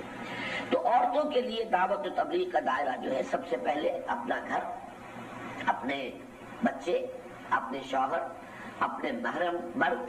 باپ ہے، آج کل خاص طور پر یہ نقشہ عام طور پر دیکھنے میں آتا ہے کہ مختلف دینی تحریکوں کے زیر اثر آ کر نوجوان لڑکے اور لڑکیاں تو دین کی طرف راغب ہو گئی، لیکن یہ کہ ان کے والدین یہاں تک کہ دادا دادی جو بالکل خالص جو ہے مغربی تہذیب کے اندر رنگے ہوئے انگریزی دور میں پروان چڑھے اور وہیں انہوں نے تعلیم پائی، اس کے اثرات ان میں گہرے ہیں، تو ان کا رنگ جو ہے بڑا نقشہ مختلف نظر آتا ہے۔ تو وہ لوگ اپنے ہی بڑوں کو، اپنے بزرگوں کو دین کی طرف بلائیں، جیسے کہ حضرت ابراہیم علیہ السلام کا ذکر ہے سورہ مریم نے اپنے والد کو دعوت دی، یا ابت انی قد جاءنی من العلم ما لم یاتک فاتبعنی اہدک صراطا سویا، ابا جان میرے پاس وہ علم آیا ہے جو آپ کے پاس نہیں آیا تھا، بس آپ میری پیروی کیجئے، میں آپ کو صحیح راستے کی طرف لے کر جاؤں گا، آپ کی رہنمائی کروں گا سیدھے راستے کی طرف۔ یہی کام جو ہے ہر مسلمان خاتون، مسلمان لڑکی اپنے والدین کے بارے میں دادا دادی سے خطاب کر سکتی ہے اسی انداز میں۔ تو یہ دائرہ ہے دعوت و تبلیغ کا۔ اس سے آگے بڑھ کر مسلمان خواتین کے اندر، ان کے اندر بھی کوئی حلقے قائم ہو، درس و تدریس کے معاملات ہو رہے ہو، مردوں پر اور نامحرموں تک وہ بات کرنا جو ہے ان کی ذمہ داری نہیں ہے، لیکن یہ کہ اپنے محرم مردوں، اپنے گھر کی خواتین، اپنی رشتہ دار خواتین، اس سے آگے خواتین کے درجے میں ظاہر بات ہے کہ عام بھی خواتین تک دین کی دعوت کو پہنچانا، اجتماعات ہوں، درس قرآن کی محفلیں ہوں، ان سے ملاقات بھی کی جائے، انہیں لٹریچر بھی دیا جائے، انہیں آج کل جو ذریعہ بن گیا ہے ابلاغ اور تبلیغ کا، یہ کیسٹ سے وہ پہنچائے جائیں، ان کو بلایا جائے، چائے کی دعوت ہو اور اس میں کوئی کیسٹ سنوا دیا جائے یا کوئی آڈیو دکھوا دیا جائے جس سے کہ دین کا کوئی پیغام ان خواتین کے سامنے آ جائے۔ تو یہ جتنے طور طریقے ہیں، لیکن خواتین کی ذمہ داریاں خواتین کے دائرے میں رہنی چاہیے، اور اس میں بھی ایک احتیاط بہت ضروری ہے کہ جو ان کے اصل بنیادی فرائض ہیں ان کی کاسٹ پر نہ ہو۔ ایک ماں اولاد کی تربیت سے غافل ہو کر اور اگر دین کی دعوت و تبلیغ کے لیے اپنا وقت صرف کرتی ہے تو یہ گویا کہ گھاٹے کا سودا ہے۔ الاول فالاول، الاقرب فالاقرب، اس کے اندر تدریج کا ساتھ رہنا ضروری ہے۔ اپنے بچوں کی پرورش، اپنے گھر کے ماحول کو درست رکھنا، یہ ان کی اولین ذمہ داری ہے۔ اس میں سے جتنا وقت نکال سکے مزید وہ جتنے بھی حلقے تک خواتین میں کام کرے ان کے حلقے قائم ہو جائیں، لیکن یہ ہے کہ اس میں یہ توازن برقرار رکھنا ضروری ہے کہ کہیں وہ جو پہلے فرائض ہیں ان سے کہیں کوتاہی نہ ہو جائے، اس میں تقصیر نہ ہو، اس کی قیمت پر، اس کی کاسٹ پر یہ مزید تبلیغ نہ ہو، اس لیے کہ اس میں انہیں اپنی بنیادی ذمہ داریوں کو پیش نظر رکھنا چاہیے۔ اب اس سے آگے چلیے تو تیسری منزل ہے اقامت دین۔ اقامت دین کے لیے جہاد، قتال، دشمنان دین کے ساتھ سربراہ کر اور ان کے ساتھ جنگ کرنا اور اس معاملے میں اپنی جان، مال، تن، من، دھن لگا دینا دین کو غالب کرنے کے لیے، لتکون کلمۃ اللہ العلیٰ، تاکہ اللہ کا کلمہ ہی سب سے اونچا ہو جائے، سربلند ہو جائے، اللہ کا جھنڈا بلند ہو، اللہ کی حکومت قائم ہو جائے، اللہ کا دین قائم ہو جائے، اللہ کی شریعت اور قانون نافذ ہو جائے، اللہ نے جو نظام عدل اجتماعی دیا ہے اپنے رسول صلی اللہ علیہ وسلم کے وساطت سے اسے نافذ کیا جائے۔ اب یہ دوسری ذمہ داری ہے، یہ تیسری ذمہ داری ہے۔ اس معاملے میں البتہ یہ جان لینا چاہیے کہ اس میں خواتین کا حصہ صرف بالواسطہ ہے، اس میں خواتین کی ذمہ داری بالواسطہ ہے، جیسا کہ میں نے ابھی عرض کیا تھا، اپنے محرم مردوں کو اس کام پر آمادہ کرنا، یہ جذبہ ان میں پیدا کرنا، اپنی اولاد کے اندر یہ جذبہ پیدا کرنا، انہیں دین کا سپاہی اور مجاہد بنا دینا، براہ راست اس قسم کے کاموں میں میدان میں باہر آ کر کوئی بوجھ اپنے سر لے لینا، یہ میں سمجھتا ہوں کہ اس دور میں ایک غلطی ہے کہ جس کا ارتکاب بعض دینی تحریکیں کر رہی ہیں، اور اس میں یہ ہے کہ خواتین کو اگرچہ اس کے لیے ایک دلیل مجبوری کی پیش کی جا رہی ہے کہ کیا کیا جائے، دوسری قوتیں ہیں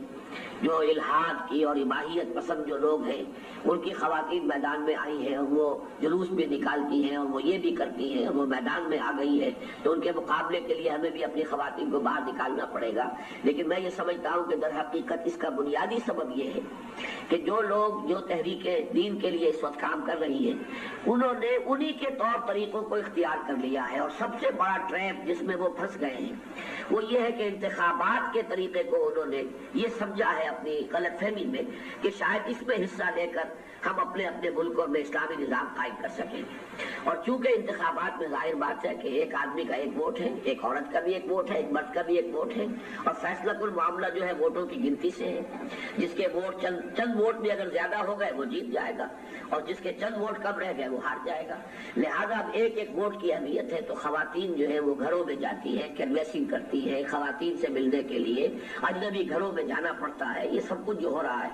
یہ در حقیقت بنائے فاسد علی الفاسد ہے۔ اس راستے سے نہ تو دین کبھی آیا ہے نہ کبھی آئے گا۔ ابھی ایک اگرچہ ہوئی ہے صورتحال کے الجزائر کے اندر کچھ الیکشن میں جو دینی جماعت ہیں اور دینی جذبہ رکھنے والے لوگ انہیں اکثریت حاصل ہوئی، لیکن دیکھ لیا ہے کہ اس کے آگے بھی روڈ بلاک آ گیا، اور اس کے آگے بھی جو ہے راستے میں رکاوٹ کھڑی کر دی گئی، اور اب وہی مرحلہ وہاں پیدا ہو چکا ہے کہ اگر تو ہتھیلی پر جان رکھ کر میدان میں لوگ آئیں، اور ظاہر بات ہے وہاں فوج کے ساتھ مقابلہ ہوگا، اور اس کا مقابلہ کریں اور جانے دیں تو شاید کوئی راستہ نکلے، ورنہ یہ ہے کہ اس کی صورتحال گویا کہ الیکشن کے ذریعے سے دین کے آنے کی جو امید کوئی پیدا ہوئی تھی وہ اب ختم ہو رہی ہے۔ ویسے بھی ہمیں نہیں معلوم وہاں کے حالات کیا ہیں، وہاں شاید کوئی بگ لینڈ ہولڈنگز نہیں ہے، بڑی جاگیرداریاں نہیں ہیں، پھر یہ کہ مذہبی فرقے نہیں ہیں۔ میں پاکستان کے حوالے سے بات کر رہا ہوں، وہاں تو مذہبی فرقے ہیں، اور ہر فرقے کی اپنی سیاسی جماعت ہے۔ یہ بریلویوں کی جماعت ہے، یہ دیوبندیوں کی جماعت ہے، یہ جماعت اسلامی ہے، یہ فلاں جماعت ہے، یہ اہل حدیث کی جماعت ہے۔ اب ان کے ظاہر بات ہے کہ ووٹ تقسیم ہوتے ہیں، دین کے نام پر ووٹ دینے والے بھی منقسم ہو جاتے ہیں،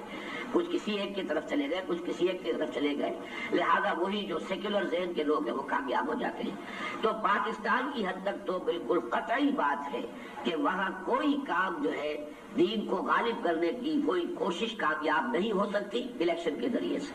اس راستے ہی کو اختیار کرنا بنیادی غلطی ہے۔ اب اس غلطی پر پھر مزید غلطی کا ارتکاب جو ہے وہ ہو رہا ہے کہ اب ہماری نوجوان بچیاں جاتی ہیں، چاہے وہ برقعے میں جاتی ہیں، اللہ کا شکر ہے کہ جہاں تک مجھے معلوم ہے ان کے ہاں وہ بے پردگی نہیں ہے، لیکن غیر محرم گھروں کے اندر اس طریقے سے جانا فتنے سے خالی نہیں،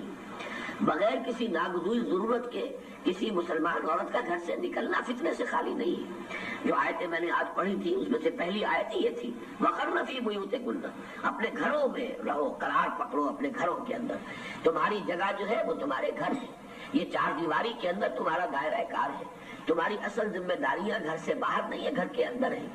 تمہارا سب سے بڑا اور سب سے اہم فرض جو ہے وہ اولاد کی پرورش ہے، گھر میں اپنے شوہروں کے لیے ایک بہت پرسکون ماحول فراہم کرنا ہے تاکہ وہ یکسو ہو کر اپنی جو کٹھن ذمہ داریاں ہیں، زندگی کے جو فرائض ہیں ان کو ادا کر سکیں۔ اور اگر اللہ نے اتنا بڑا فضل کیا ہو کہ وہ اللہ کے دین کے سپاہی ہو تو گویا کہ ایک مسلمان عورت جب اپنے شوہر کو گھریلو ذمہ داریوں سے زیادہ بری کرتی ہے، اس کا کم سے کم وقت جو ہے ان گھریلو ذمہ داریوں میں صرف کراتی ہے، تو گویا کہ اس نے بالواسطہ طور پر کنٹریبیوٹ کیا ہے، اس جد و جہد میں اس کا حصہ ہے۔ اس کا شوہر اگر بھاگ دوڑ کر رہا ہے، محنت کر رہا ہے، جد و جہد کر رہا ہے، وقت لگا رہا ہے، تو در حقیقت اس کے اندر حصہ خود بخود اس کی بیوی کا اگر وہ اس میں تعاون کر رہی ہے اور اپنے بھی بعض حقوق جو ہے اس میں ایثار کر رہی ہے، اس میں کمی کو گوارا کر رہی ہے، تو یہ گویا کہ اس کا حصہ ہے اس جد و جہد کے اندر۔ لیکن ظاہر بات ہے کہ اس میدان میں باہر نکلنا اور یہ جو بھی کچھ اب اس سیاسی طریقہ کار کی وجہ سے کرنا ناگزیر نظر آ رہا ہے، جسے کہ ناگزیر برائی کے طور پر بعض لوگوں نے زیادہ تسلیم کر لیا ہے، تو یہ میں پھر وہی عرض کروں گا کہ ایک ایسی ذمہ داری کو اپنے سر پر لے لینے کے نتیجے میں یہ غلطی ہو رہی ہے کہ جو ذمہ داری اللہ نے ان پر نہیں ڈالی ہے۔ اس معاملے میں البتہ ایک بات میں عرض کر دوں کہ جہاں تک تو ایمان کا بنیادی مسئلہ ہے، توحید پر استقامت کا مسئلہ ہے، اس میں تو مسلمان خواتین نے بھی جانے دی ہے، جس کا کہ ذکر ہے سیرت مطہرہ کے اندر بھی اور سیرت صحابہ میں آپ کو واقعات مل جائیں گے کہ مکہ مکرمہ میں جہاں کے مسلمان کمزور تھے اور ابھی ابتدائی دور تھا، اور اس میں جو لوگ خاص طور پر غلاموں کے طبقے سے تعلق رکھتے تھے ان کے کوئی حقوق نہیں تھے، ان کا کوئی والی وارث نہیں تھا، انہیں کوئی پروٹیکشن حاصل نہیں تھی، تو ابو جہل نے ایک میاں بیوی دونوں جوڑا جو ہے ان دونوں کو اس نے شہید کیا ہے، حضرت یاسر رضی اللہ تعالیٰ عنہ اور ان کی زوجہ محترمہ حضرت سمیہ رضی اللہ تعالیٰ عنہ، دونوں نے جان دے دی استقامت، توحید پر استقامت، اس لیے کہ ابو جہل یہ کہہ رہا تھا کہ مانو میرے اس بت کو بھی، تسلیم کرو کہ اس کے اندر بھی کوئی الوہیت ہے، کوئی خدائی ہے۔ تو جہاں تک توحید پر استقامت ہے اس میں مسلمان مرد مسلمان عورت برابر ہے، انہوں نے جان دے دی ہے۔ پھر توحید پر قائم رہنے کے لیے، دین پر خود قائم رہنے کے لیے ہجرت بھی کی ہے، مسلمان مردوں نے بھی کی ہے، مسلمان خواتین نے بھی کی ہے۔ حضرت عثمان رضی اللہ تعالیٰ عنہ نے ہجرت کی ہے تو ان کی جو عقد میں تھی حضور صلی اللہ علیہ وسلم کی صاحبزادی، انہوں نے بھی ہجرت کی ہے۔ اسی طریقے سے ام حبیبہ، وہ ایک مسلمان کے عقد میں تھی، ابو سفیان کی بیٹی ام حبیبہ، انہوں نے بھی اپنے شوہر کے ساتھ حبشہ کی طرف ہجرت کی ہے۔ تو مسلمان خواتین نے بھی ہجرت کی ہے۔ چنانچہ وہ آیت مبارکہ بھی میں سامنے رکھنا چاہتا ہوں جو سورہ آل عمران میں آئی ہے، وہاں ایک بڑی عظیم دعا نقل کی گئی ہے جو اللہ کے نیک بندے اللہ سے دعائیں کرتے ہیں۔ پھر اس دعا کی قبولیت کا اعلان اللہ نے فرمایا، فاستجاب لهم ربهم انی لا اضيع عمل عامل منکم من ذکر او انثى بعضکم من بعض فالذین هاجروا واخرجوا من دیارهم واوذوا فی سبیلی وقاتلوا وقتلوا لأکفرن عنهم سیئاتهم ولأدخلنهم جنات تجری من تحتها الانہار ثوابا من عند اللہ واللہ عنده حسن الثواب۔ تو یہاں فرمایا گیا کہ جو بھی مسلمان مردوں اور عورتوں نے دعائیں کی ہے، اللہ نے ان کے دعاؤں کو قبول فرمایا، اور فرمایا کہ میں کسی کے بھی اجر کو ضائع کرنے والا نہیں ہوں، خواہ وہ مرد ہو خواہ عورت۔ اور یہ مرد اور عورت کا فرق تو ہم نے تمہارے مابین اپنی حکمت کے تحت بنایا ہے، اسی سے نسل انسانی کو آگے چلانا ہے، ورنہ تم سب ایک دوسرے میں سے ہی ہو۔ آخر نوع انسانی ہی کہ یہ دو صنف جو ہے یہ دونوں جن سے ہیں، لیکن نوع تو ایک ہی ہے، وہ نوع انسانی ہے، بعضکم من بعض۔ پھر فرمایا فالذین ہاجروا واخرجوا من دیارہم۔ اب یہ تمام افعال وہ ہیں کہ جن میں مسلمان خواتین بھی برابر کی شریک رہی مسلمان مردوں کے ساتھ، ہجرت بھی کی، گھروں سے نکالے گئے، ایذائیں پہنچائی گئی، وعوذوا فی سبیلی۔ اور بعض ابتدائی مراحل میں ایسا بھی محسوس ہوتا ہے کہ کسی ہنگامی صورتحال میں مسلمان خواتین نے جنگ کے اندر بھی حصہ لیا، جیسے غزوہ احد کا معاملہ ہے، لیکن وہ میں ابھی آپ سے اس کے بارے میں عرض کر دیتا ہوں کہ اصل میں اس کی صورتحال کیا تھی۔ پہلی بات تو یہ ہے کہ جہاں تک یہ پہلے ابتدائی مراحل ہے، ہجرت ہے اور ایذا پہنچانے کا معاملہ ہے جو مسلمان مردوں اور عورتوں دونوں کو برداشت کرنا پڑا، انہوں نے صبر کیا۔ یہ ذمہ داری جو ہے یہ تو جیسا کہ میں نے عرض کیا خود اسلام پر قائم رہنے کے لیے ذمہ داری ہے۔ استقامت، قائم رہو دین پر، توحید پر، چاہے تمہارے جسم کے ٹکڑے اڑا دیے جائیں۔ تو مکی دور میں تو یہ معاملہ ہمیں بالکل صاف نظر آتا ہے کہ اس اعتبار سے مردوں اور عورتوں کے درمیان کوئی فرق نہیں۔ پھر یہ بھی آپ کو معلوم ہے کہ اس وقت تک حجاب کے عمل ہوئے تھے، اس اعتبار سے وہ معاشرہ بھی تقریباً آج کے معاشرے کی طرح کا ایک مخلوط معاشرہ تھا۔ لیکن ہجرت کے بعد جب مدینہ منورہ میں ایک چھوٹی سی اسلامی ریاست قائم ہو گئی اللہ کے فضل و کرم سے، اور مسلمانوں کو ایسا ماحول میسر آ گیا کہ ان کے اپنے اصول اور ان کے اپنے قواعد و ضوابط جو ہے وہ انہیں نافذ کر سکے، اس کے بعد نظر آتا ہے کہ حضور صلی اللہ علیہ وسلم نے غزوہ بدر سے پہلے بھی 8 مہمیں باہر بھیجی ہیں، چھاپا مار دستے، جن میں سے بعض میں آپ خود بھی شریک ہوئے، لیکن کسی دستے میں کسی خاتون کی شرکت ثابت نہیں۔ پھر سب سے پہلی جنگ ہوئی ہے غزوہ بدر، اور غزوہ بدر میں 313 صحابہ گئے ہیں، مرد گئے ہیں، کوئی عورت اس قافلے میں شریک نہیں تھی۔ اس سے خود بخود معین ہو جاتا۔ یہ ذمہ داری جو ہے یہ اصلاً مردوں پر ہے، خواتین پر نہیں ہے۔ صرف ایک استثناء ہمیں ملتا ہے اور وہ استثناء ہے غزوہ احد کا۔ غزوہ احد کی ایک تو انتہائی ہنگامی صورتحال تھی، اتنا بڑا معاملہ ہوا، 70 صحابہ شہید ہو گئے، یوں سمجھیے کہ ایک بہت ہی بڑی مصیبت کی کیفیت تھی۔ پھر یہ کہ احد جو ہے بالکل قریب تھا مدینہ منورہ سے، یہ نہیں ہے کہ مسلمان خواتین ابتداءً نکلی ہو جنگ میں حصہ لینے کے لیے، لشکر کے ساتھ نہیں تھی، لیکن جب وہ حادثہ پیش آ گیا، جب بہت بڑی تباہی ہوئی،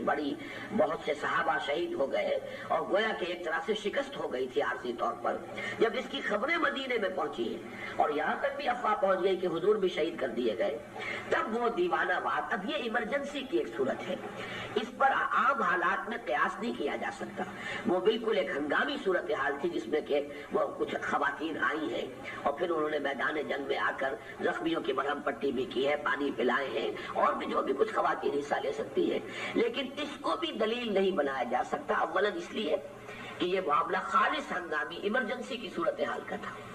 یہ ایمرجنسی اب بھی اگر ہو جائے خدا نہ خواستہ کسی مسلمان ملک کے اوپر کہیں حملہ ہو جائے اور پھر اگر ایک ایک گلی کے اندر دفاع کیا جائے، گھر گھر کو اگر مورچہ بنایا جائے، تو یقیناً اس وقت مسلمان خواتین کو بھی حصہ لینا ہوگا، اور یقیناً اس کے لیے مسلمان خواتین کو بھی ٹرین کیا جائے، تو اس میں ہرگز کوئی قباحت والی بات نہیں۔ ان کو بھی اس تعلیم دے دینی چاہیے کہ ایسے کسی ہنگامی صورتحال میں وہ اپنی دفاع کر سکے، بلکہ ملکی دفاع کے اندر بھی اپنا کوئی نہ کوئی حصہ ادا کر سکے۔ لیکن ان کو عام حالات جو ہے اس پر اس کا انطباق نہیں ہوگا۔ پھر یہاں پر بھی وہ بات موجود ہے کہ غزوہ احد ہوا ہے سن 3 ہجری میں،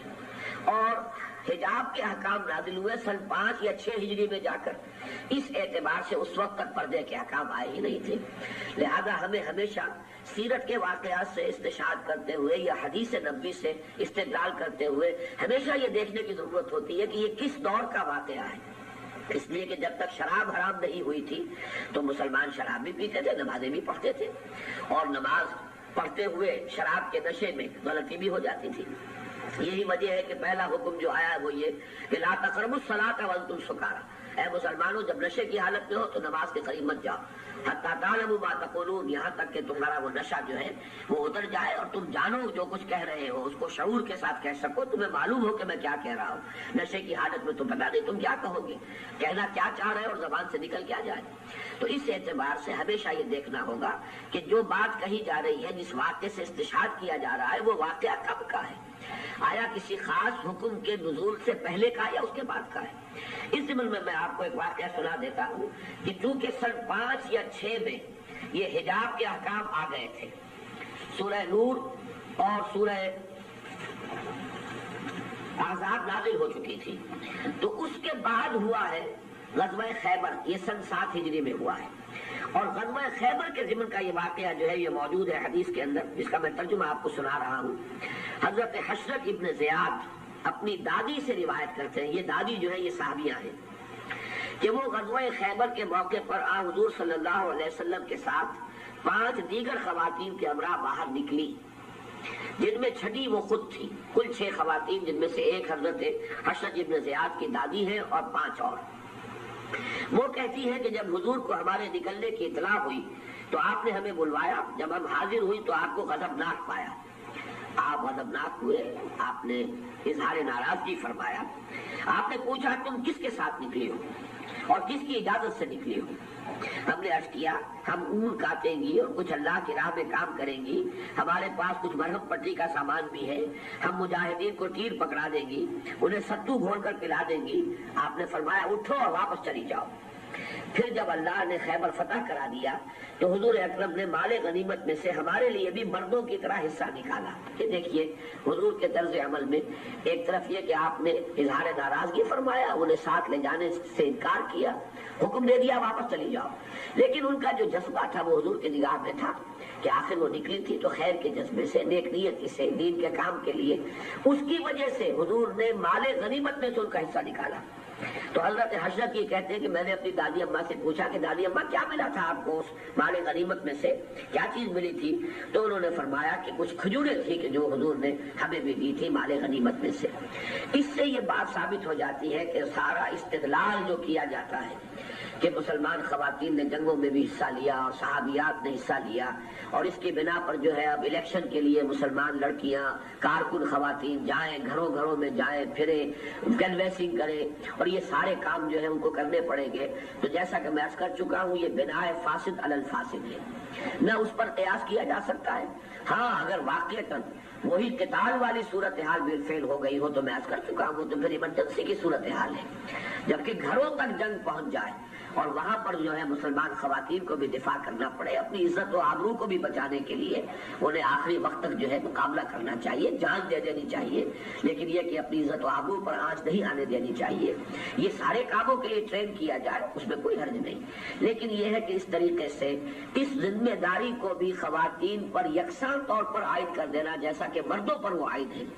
یہ ذمہ داری جو ہے اللہ کے دین کو قائم کرنے کی اور اللہ کے دین کی سربلندی کی، نظام خلافت قائم کرنے کی، یہ اصلاً مردوں کی ذمہ داری ہے۔ عورتوں کا اس میں حصہ جیسے کہ میں نے عرض کیا وہ بالواسطہ ہے،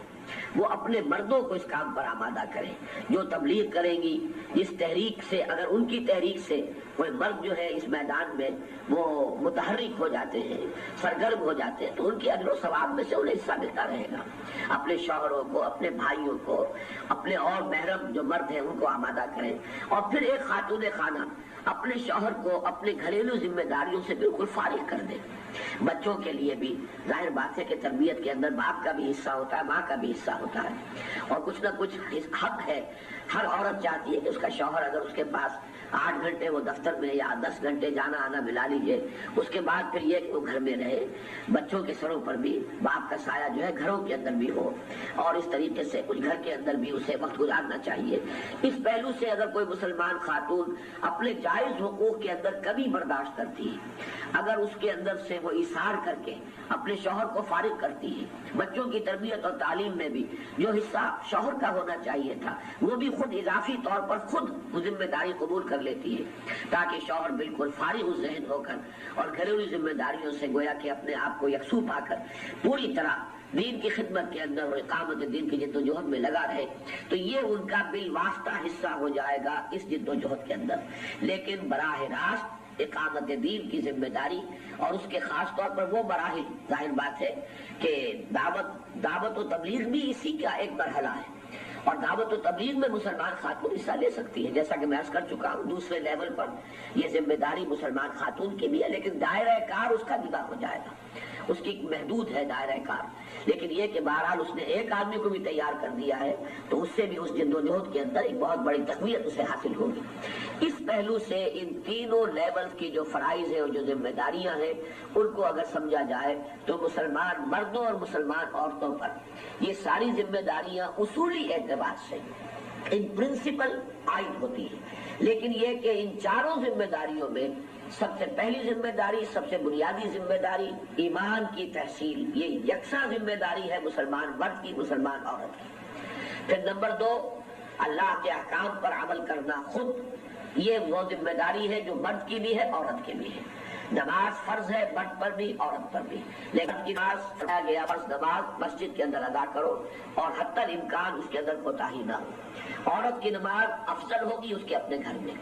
روزہ مسلمان پر بھی فرض ہے عورت پر بھی فرض ہے، زکوٰۃ مسلمان مرد پر بھی فرض ہے عورت پر بھی فرض ہے، حج مسلمان مرد پر بھی فرض ہے عورت پر بھی فرض ہے، اگرچہ عورت کے کسی محرم کا ساتھ ہونا ایک اضافی شرط ہے کہ اگر وہ نہ ہو تو گویا کہ فرضیت بھی ثابت ہو جائے گی۔ اس اعتبار سے تھوڑا سا فرق ہے، باقی حلال و حرام کے سارے احکام مردوں کے لیے بھی عورتوں کے لیے بھی۔ اس سے اگلا لیول ہے دین کی دعوت، تبلیغ، نشر و اشاعت، شہادت علی الناس۔ اس کے ضمن میں عورت کا دائرہ مختصر ہو جائے گا، اس کی ذمہ داری اپنے بچوں، اپنے محرم مردوں اور خواتین، اور پھر یہ کہ اس سے آگے بڑھ کر جو ہے حلقہ جو ہے خواتین ہی کا وسیع سے وسیع تر ہوتا چلا جائے، بشرطے کہ اپنی گھریلو ذمہ داریوں میں اس سے کوئی خلل واقع نہ ہو۔ ایسا نہ ہو کہ اولاد نیگلیکٹ ہو جائے، شوہر کے حقوق جو ہے وہ صحیح ادا نہ ہو رہے ہیں، اس کاسٹ پر وہ کام کرنا عورت پر فرض نہیں ہے۔ البتہ ان ذمہ داریوں کو ادا کرنے کے بعد جو وقت بھی وہ نکال سکے یہ اس کا ایثار ہے، اس کی قربانی ہے، اپنے آرام کے وقت میں سے وہ وقت نکالتی ہے، اور بھی جو اس کے اندر اب زیادہ محنت کر کے اپنے فرائض کو تھوڑے وقت میں ادا کر لیتی ہے، اور اس وقت کو وہ فارغ کرتی ہے۔ تفریغ اوقات جسے کہتے ہیں تبلیغی جماعت کے لوگ، اپنے وقت کو فارغ کرنا، اپنے وقت کا اگر وہ تفریغ کر سکتی ہے تو یہ کہ خواتین کے حلقے میں دعوت و تبلیغ، تعلیم و تربیت کا کام کیا جائے، حلقے قائم کیے جائیں، اس کے لیے نشستیں ہوں، محفلیں ہوں، جتنی بھی ہو سکے۔ پھر میں عرض کر رہا ہوں لیکن یہ کہ بنیادی فرائض کی کاسٹ پر نہ ہو۔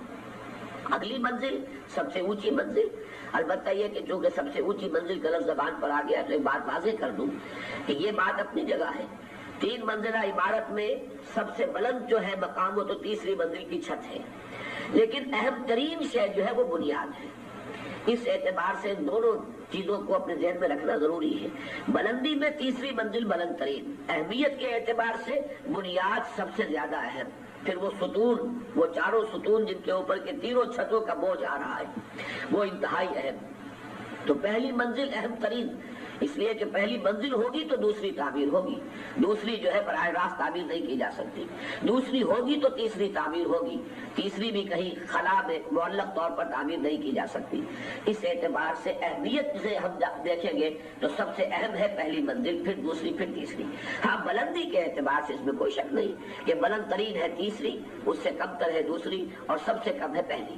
تو ان دونوں چیزوں کو سامنے رکھنا ضروری ہے۔ تو بلند ترین منزل جو ہے وہ اقامت دین کی جد و جہد ہے، جسے اب اسلامی انقلاب سے بھی موسوم کرتے ہیں۔ یہ جد و جہد جو ہے اس کے لیے اصل ذمہ داری، خاص طور پر اس کا وہ مرحلہ جہاں باطل سے پنجہ آزمائی ہوتی ہے، جہاں تصادم ہوتا ہے، جہاں میدان میں آ کر للکارنا ہوتا ہے باطل کو، جہاں جان اور مال جو ہے، جہاں پر کہ جان ہتھیلی پر رکھ کر میدان میں آنا ہوتا ہے، یہ مرحلہ اللہ تعالیٰ نے خاص طور پر مردوں کے لیے رکھا ہے۔ عورتوں پر اس کی ذمہ داری بنیادی طور پر نہیں ڈالی گئی ہے۔ البتہ یہ ہے کہ اگر حق پر استقامت میں مسلمان عورت پر تکلیف آئے، جھیلے برداشت کرے، اگر جان دینی پڑے جان دے دے، لیکن کلمہ جو ہے کفر کا اپنی زبان سے نہ نکالے، یہ بڑا بلند مقام ہے۔ اگرچہ دین کے اندر کچھ کمزور لوگوں کی بھی رعایت رکھی گئی ہے کہ اگر کسی وقت کلمہ کفر کہہ کر جان بچائے، کوئی شخص جان بچا لے، کوئی مسلمان مرد یا مسلمان عورت، تو اللہ تعالیٰ کی طرف سے اجازت ہے۔ دل میں ایمان رہے، زبان سے کلمہ کفر کہہ کر صرف جان بچا لی جائے۔ جیسے کہ ایک عظیمت تو یہ ہے کہ انسان جان دے دے، لیکن یہ ہے کہ کوئی حرام شے استعمال کرنے کے لیے تیار نہ ہو، یہ ایک عظیمت ہے، لیکن یہ رخصت بھی ہے۔ فمن اضطر غیر باغ ولا عاد فلا اثم علیہ، اگر جان پر بن گئی ہو، کھانے کے لیے کوئی اور شے نہ ہو سوائے حرام کے، تو مردار بھی کھا کر انسان جان بچا سکتا ہے، سور کھا کر بھی جان بچا سکتا ہے، لیکن یہ رخصت کا راستہ ہے۔ اسی طرح کلمہ کفر کہہ کر جان بچانے کی اجازت ہے۔ چنانچہ میں نے جن دو میاں بیوی کا واقعہ آپ کو بتایا، حضرت سمیہ اور ان کے شوہر حضرت یاسر رضی اللہ تعالیٰ عنہما، ان دونوں نے استقامت کا ثبوت دیا، عزیمت کا راستہ اختیار کیا، کلمہ کفر نہیں نکالا زبان سے اور جان دے دی۔ جبکہ ان دونوں کے بیٹے نے، حضرت عمار نے رضی اللہ تعالیٰ عنہ، عمار ابن یاسر، ان سے برداشت نہیں ہو سکا وہ ٹارچر جو ابو جہل کر رہا تھا، جھیل نہیں سکے، لہذا وہ کلمہ کفر کہہ کر انہوں نے اپنی جان بچا لی۔ اگرچہ اس کے بعد ان پر شدید قسم کا ایک رد عمل طاری ہوا، بڑی پشیمانی، بہت افسوس کہ یہ میں نے کیا کیا، کلمہ کفر زبان سے نکالا جان بچانے کے لیے۔ انہوں نے اپنے آپ کو ایک ستون سے باندھ لیا اور کہا کہ اب حضور صلی اللہ علیہ وسلم ہی اگر آ کر مجھے کھولیں گے، یعنی آپ کا کھولنا علامت ہوگا اس بات کی کہ اللہ تعالیٰ نے مجھے معاف کر دیا اور میری خطا سے درگزر فرمایا ہے، تبھی میں آزاد ہوں گا، ورنہ یہی بندے بندے جان دے دوں گا۔ تو حضرت حضور صلی اللہ علیہ وسلم کو جب اطلاع ہوئی، آپ آئے، آپ نے کھولا اور آپ نے فرمایا کہ نہیں عمار، یہ بھی دین کے اندر اس کی بھی گنجائش ہے، اگر بالکل جان پر بن گئی ہو تو کلمہ کفر کہہ کر جان بچائی جا سکتی۔ قرآن مجید میں آیت بھی موجود ہے صریح الفاظ کے ساتھ، لیکن عزیمت یہی ہے کہ انسان ڈٹا رہے اور جان دے دے اور کلمہ کفر زبان سے نہ نکالے۔ تو جو مسلمان عورت اس مقام عزیمت پر فائز ہو، اللہ تعالیٰ اس کا درجہ بلند کریں گے۔ اب ایک آخری بات میں آپ سے اور عرض کر دوں کہ جن اعتبارات سے اسلام میں عورتوں اور مردوں میں مساوات ہے، اس میں یہ ہے کہ یہ دینی مقام اور مرتبے اللہ تعالیٰ کے ہاں جو بھی ان کے رتبے ہیں، ان کے میدان کھلا ہوا ہے مردوں کے لیے اور عورتوں کے لیے برابر۔ اس لیے کہ آپ کو معلوم ہے کہ سوائے ایک نبوت کا منصب تو ایسا ہے جو خواتین کو نہیں دیا گیا، اس لیے کہ اس کی ذمہ داریاں کٹھن ہیں۔ نبی جب اپنی دعوت پیش کرتا ہے تو جو مخالفت ہوتی ہے، جو ایذائیں پہنچائی جاتی ہے، جو سختیاں جھیلنی پڑتی ہیں،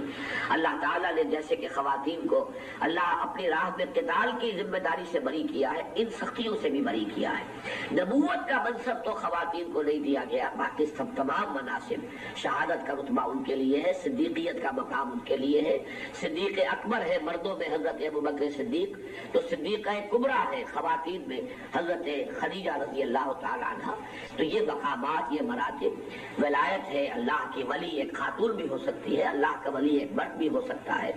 اونچے سے اونچے روحانی مقامات اور مراتب جو ہے وہ مردوں اور عورتوں دونوں کے لیے کھلے ہوئے ہیں، کہیں بھی کوئی فرق و تفاوت نہیں ہے۔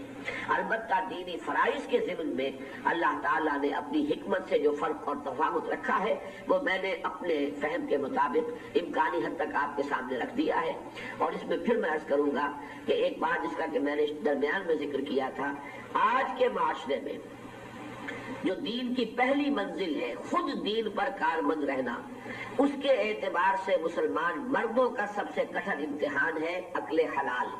معاش کی ذمہ داری ان کی ہے، ان کی ذمہ داری ہے کہ اپنی بیوی اور بچوں کے پیٹ میں حرام کا لقمہ نہ ڈالیں بلکہ حلال کا رزق انہیں فراہم کریں، اور اس کے لیے جد و جہد کرنا اس وقت کا سب سے بڑا جہاد ہے۔ اس لیے کہ ماحول اتنا بگڑ چکا ہے اور اس طریقے سے غلط چیزیں جو ہے پیوست ہو چکی ہیں بالکل لگو پے میں، کہ اس سے بچنا سود ہے، ایسی حرام شے کہ جس سے زیادہ حرمت ہمارے دین میں کسی اور عمل کی نہیں ہے۔ لیکن یہ کہ پوری معیشت جو ہے اس کے اندر تانے بانے کی طرح سود جو ہے وہ رچا ہوا ہے، بسا ہوا ہے، اس میں براہ راست کسی سودی لین دین سے انسان بچ بھی جائے تو جیسا کہ حدیث میں آیا ہے کہ ایک وقت آئے گا کہ کوئی شخص سود چاہے نہ بھی کھائے لیکن اس کا دخان، اس کی بھاپ، اس کا دھواں ضرور اس کے اندر داخل ہو جاتا ہے۔ اب اس ماحول میں کوئی شخص کاروبار کرے، کسی درجے میں کوئی معاشی جدوجہد کر رہا ہو اور سود سے قطعاً بچے، کم سے کم براہ راست کوئی ٹرانزیکشن تو نہ ہو جو سود پر مبنی ہو، تو یہ بھی کوئی آسان کام نہیں ہے۔ اسی طریقے سے مسلمان خواتین کے لیے ستر اور حجاب کے احکام، ان پر عمل پیرا ہونا، اور اس میں یہ نوٹ کر لیجئے کہ اگر ہم کوئی اپنے ذہن سے بنائے ہوئے کوئی تصورات رکھیں گے پردے کے تو وہ تو پھر اللہ تعالیٰ کی نگاہ کے اندر ان کی کوئی حیثیت نہیں ہے۔ وہ تو جو بھی دین کی تعلیم ہے اس کے مطابق پردہ ہو، بڑی تفصیل کے ساتھ جو محرموں کی فہرست دے دی گئی ہے قرآن مجید میں، بڑی طویل آیات میں سے سورہ نور کی وہ آیت جس میں کہ پوری تفصیل دے دی گئی ہے کہ جن کے سامنے ایک مسلمان عورت آ سکتی ہے جو اس کے محرم ہے، ان کے علاوہ کسی کے سامنے مسلمان عورت بے حجاب اگر ہو کر آتی ہے تو پھر ظاہر بات ہے کہ اگر وہ ایک کے سامنے آ گئی تو 10 کے سامنے آ جائے، اس سے کوئی فرق واقع نہیں ہوتا، پھر وہ حکم تو ٹوٹ گیا۔ شریعت کی حدود تو گویا کہ ہم نے ان سے تجاوز کر لیا۔ اگر تو شریعت پیش نظر ہے، اللہ کا حکم پیش نظر ہے، تو قرآن مجید کی اتنی طویل آیت میں جو رشتے گنوا دیے گئے ہیں، مثلاً ایک خاتون کے لیے اپنا چچا اور اپنا ماموں یہ محرم ہے، شوہر کا چچا اور شوہر کا ماموں محرم نہیں ہے، وہ نامحرم۔ یہاں تک اس آیت کے اندر ہے وَنِسَائِهِنَّ، عام خواتین جو اجنبی خواتین وہ بھی گویا کہ نامحرموں میں شامل ہیں۔ اور یہ بات آپ میں سے بہت سے لوگوں کے لیے بڑی حیران کن ہوگی کہ اگرچہ ہمارے ہاں ویسے تو جو ہندوستان میں ایک اختلاف رائے ہوا، دیوبند اور علی گڑھ دو مختلف مکاتب فکر وجود میں آئے، تو علی گڑھ کا جو مکتب فکر ہے جو نسبتاً آزاد خیال اور جدید تعلیم یافتہ سمجھا جاتا ہے، اس کے جو سب سے بڑے ہیرو ہیں، اس کا آغاز کرنے والے سر سید احمد خان مرحوم، ان کا حال یہ ہے کہ اس وقت کا گورنر، اور تصور کیجیے پچھلی صدی کا، انگریزی حکومت کس طور سے اپنے دبدبے کے ساتھ قائم تھی، لیفٹیننٹ گورنر تھا اس وقت یو پی کا، اس نے سر سید کو پیغام بھجوایا ہے کہ ہمارے ہاں میری خواتین جو ہیں، ان کی بیوی اور کچھ شاید بچیاں بھی تھیں، وہ آپ کے گھر کی خواتین سے ملنا چاہتی ہیں۔ تو سر سید نے جواباً یہ کہلوایا کہ ہماری خواتین کا اجنبی خواتین سے بھی پردہ ہے، آپ کی خواتین بھی ہمارے گھر میں نہیں آ سکتی۔ اور اس کی وجہ صاف نظر آتی ہے قرآن مجید میں، سورہ احزاب میں بھی آیا ہے لفظ، اور سورہ نساء میں وَنِسَائِهِنَّ، اپنی عورتیں، جانی پہچانی عورتیں، ان کے مابین ان سے ملنا جلنا اور ان کے سامنے آ جانا اپنی زینت کے ساتھ اور بغیر حجاب کے، عام خواتین کو بھی اس سے خارج کیا ہے۔ عام میل جول پسند نہیں ہے، بسا اوقات بڑے فتنے جو ہے اجنبی قسم کی خواتین گھروں میں آ کر 100 طرح کے فتنوں کا موجب بن جاتی ہیں۔ تو یہ بات اچھی طرح سمجھ لینی چاہیے ہمیں کہ اگر تو شریعت پر عمل کرنا ہے تو پھر جو شریعت کے الفاظ ہیں، جو حضور صلی اللہ علیہ وسلم کے فرامین ہیں، اس معاملے میں بدقسمتی سے اگرچہ بعض اعتبارات سے تو میں مشورہ بھی دوں گا، مولانا مودودی کی کتاب پردہ بڑی مارکۃ الآراء کتاب ہے، بے پردگی نے مغربی تہذیب میں کیا کیا فساد پیدا کیے ہیں، کس کس طریقے سے فتنے اٹھے ہیں، کس طرح گھریلو نظم جو ہے درہم برہم ہوا ہے، خاندانی زندگی ختم ہو کر رہ گئی ہے، اور جو ادارہ ہے انسٹیٹیوشن آف فیملی جو ہے بالکل ڈسٹرائے ہو گیا ہے۔ اس کے اوپر میں سمجھتا ہوں کہ بہترین مواد اور ڈاکومنٹڈ مواد ہے کہ جو انہی کے اپنے جرائد اور مطبوعات اور کتابوں اور رسالوں سے انہی کی گواہی، جیسے کہ کہا گیا ہے شہد شاہد من اہلہا، جو کچھ اس بے پردگی اور فحاشی کے نتیجے میں مغربی معاشرے میں جو بھی کچھ پیدا ہوئے ہیں مفاسد، ان کو انہی کے گواہیوں سے پیش کرنا، اس میں یقیناً ان کی کتاب بڑی مفید ہے، مارکۃ الآراء ہے۔ مولانا امین حسن اصلاحی صاحب کی یہ کتاب بھی جو پہلے چھپتی تھی مسلمان پاکستانی عورت دو راہے پر، لیکن اب اس کا ٹائٹل بدل گیا یہ آئے مسلمان خواتین کا کیا مقام، اسلام میں خواتین کا مقام، غالباً کو ایسا ہی ان کا ٹائٹل ہے۔ یہ دونوں کتابیں بڑی مفید ہیں، مسلمان خواتین کو جو اردو پڑھتی ہیں سمجھتی ہیں انہیں پڑھنی چاہیے کتابیں، لیکن افسوس یہ ہے کہ یہ دونوں حضرات بھی پردے کے احکام کے ضمن میں ایک معاملے میں ڈھیل کر گئے کہ گھر کے اندر یہ کہ اس قدر شدید پابندیاں جو ہیں اور زیادہ قریبی جو رشتے دار ہیں ان کے مابین پردے کی اتنی قدغنیں، اتنے جو حدود و قیود ہیں، اس میں کچھ ڈھیل انہوں نے برتی ہے۔ اس معاملے میں سمجھتا ہوں، میں ریکارڈ پر لے آنا چاہتا ہوں کہ میرے نزدیک ہمارے علماء کہ جو کتاب و سنت کے اور اس کے تمام جو حدیث کا ذخیرہ ہے، میں سمجھتا ہوں کہ جن کا اوڑھنا بچھونا، پڑھنا پڑھانا اسی میں ان کی زندگیاں گزرتی ہیں، ان کا موقف کہیں زیادہ صحیح ہے۔ اور میرے نزدیک تو اصل میں سب سے زیادہ بڑی دلیل جو ہے وہ یہ ہے کہ قرآن مجید نے سورہ نور میں محرموں کی جو فہرست دے دی ہے، اس کے سوا مسلمان عورت کا بے حجاب کسی اور کے سامنے آنا، الا یہ کہ ایمرجنسی ہو، مریض ہے ڈاکٹر کے پاس گئی ہے تو ظاہر بات ہے کہ وہاں پر جس حد تک ضروری ہے تو ڈاکٹر سے وہ بے حجابی ہو سکتی ہے، لیکن یہ کہ جہاں کوئی حقیقی ضرورت موجود نہ ہو،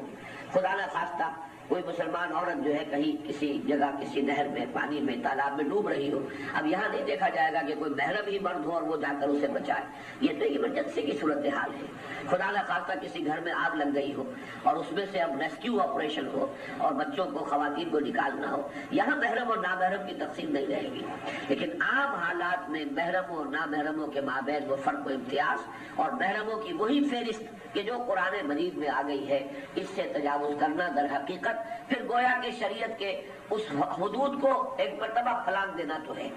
اب یہ کہ یہ دلیل لانا کہ جو عام طور پر ملتے جلتے ہیں، تو میں سمجھتا ہوں کہ یہ دلیل اس سے زیادہ بودی دلیل اور کوئی نہیں ہو سکتی، اس لیے کہ مردوں اور عورتوں کے باہر ملنے جلنے میں زیادہ فتنہ وہی ہوتا ہے جہاں زیادہ ملنے کے مواقع ہوں۔ بازار میں چلتے ہوئے کسی مرد نے کسی عورت کو دیکھا، کسی عورت نے کسی مرد کو دیکھا، کچھ پتہ نہیں یہ ہے کون، ان کا بیک گراؤنڈ کیا ہے، پھر پتہ نہیں ملنا دوبارہ کبھی ہوتا یا نہیں ہوتا۔ وہ ایک مرتبہ کے دیکھ لینے سے فرض کیجئے دل پر کوئی برا خیال ایک وقتی طور پر حاوی جائے تو اس کے پروان چڑھنے اور پنپنے کے مواقع نہیں ہوتے، لیکن جو کزنز گھروں میں آ جا رہے ہو یا جو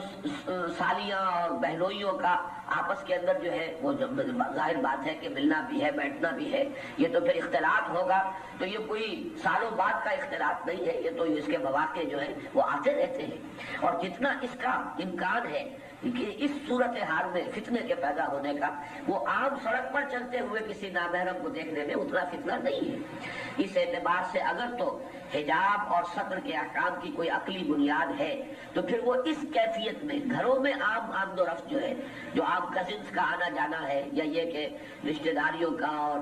بہنوئی کا اور سالی کا معاملہ، یا یہ کہ اسی طریقے سے دیوروں کا معاملہ، دیور اور بھابھی کا معاملہ، یہ چیزیں تو سب سے زیادہ، اسی لیے حدیث میں آیا ہم وہ بہت، یہ جو رشتہ داریاں ہیں، ان لاز جنہیں ہم کہتے ہیں،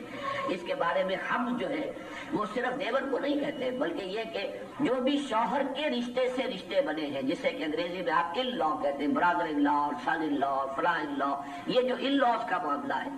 سن ان لا کا لفظ غلط نکل گیا میری زبان سے، اس کو چھوڑ دیجئے، لیکن یہ سسٹر ان لا اور برادر ان لا، اور پھر یہ کہ فادر ان لا بھی ایک تو ہوا کہ جو واقعی بیوی کا شوہر ہے، بیوی کا والد ہے یا والد کا باپ ہے، لیکن یہ کہ والد کا چچا، شوہر کا چچا، یہ یقیناً نامحرموں کی فہرست میں آ جاتا ہے۔ اپنا چچا محرم ہے ہمیشہ کے لیے، اس لیے کہ محرمات ابدیہ وہی ہے کہ جن کی کسی حالت میں بھی آپس میں نکاح کا کوئی امکان نہ ہو، لیکن یہ کہ اگر نکاح ہو سکتا ہو، فرض کیجئے کہ شوہر کا چچا ہے، شوہر اگر فوت ہو جائے معاذ اللہ، میں مثال کے طور پر کہہ رہا ہوں، تو پھر یہ بیوہ جو ہے یہ شادی کر سکتی ہے، اس کا رشتہ ہو سکتا ہے اس شوہر کے، فوت شدہ شوہر کے چچا کے ساتھ، وہ ہمیشہ کے لیے محرم نہیں ہے اس کے لیے۔ محرمات ابدیہ جہاں پر ہو جاتے ہیں وہاں پر در حقیقت محرم کا رشتہ قائم ہوتا ہے، اور اس کی فہرست ہے جو قرآن مجید میں دے دی گئی ہے سورہ نور میں۔ اس سے تجاوز کر لینا اصلاً آپ نے ایک حد کو پار کر لیا، اب اس کے بعد معاملہ کوانٹیٹیو رہ جائے گا، اب وہ صرف جو ہے کمیت کا معاملہ ہے۔ اصولی اعتبار سے شرعی پردہ وہی ہوگا جس میں کہ ایک عورت بے حجاب صرف ان لوگوں کے سامنے آئے جن کی تعین کے ساتھ فہرست قرآن حکیم میں سورہ نور میں دے دی گئی ہے۔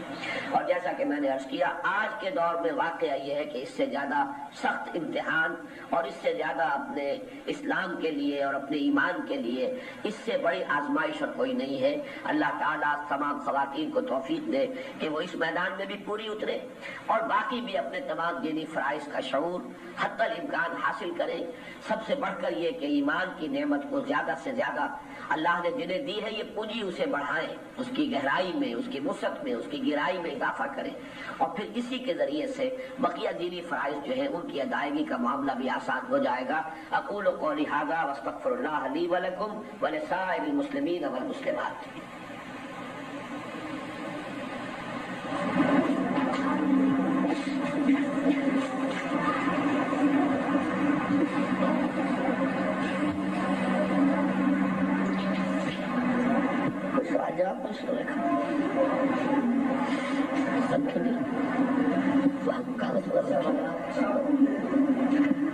اگر آپ کوئی سوالات کرنا چاہیں تو آپ کو کاغذ اور پینسلیں ابھی فراہم کر دی جائیں گی، سوالات لکھ دیجئے، لیکن ذرا ذہن میں رکھیں کہ بہت زیادہ ادھر ادھر کے سوالات نہ کیے جائیں، بلکہ یہ کہ جو میری گفتگو کا موضوع تھا اس سے متعلق جو سوالات ہو وہی کیے جائیں۔ بند کر دیجیے۔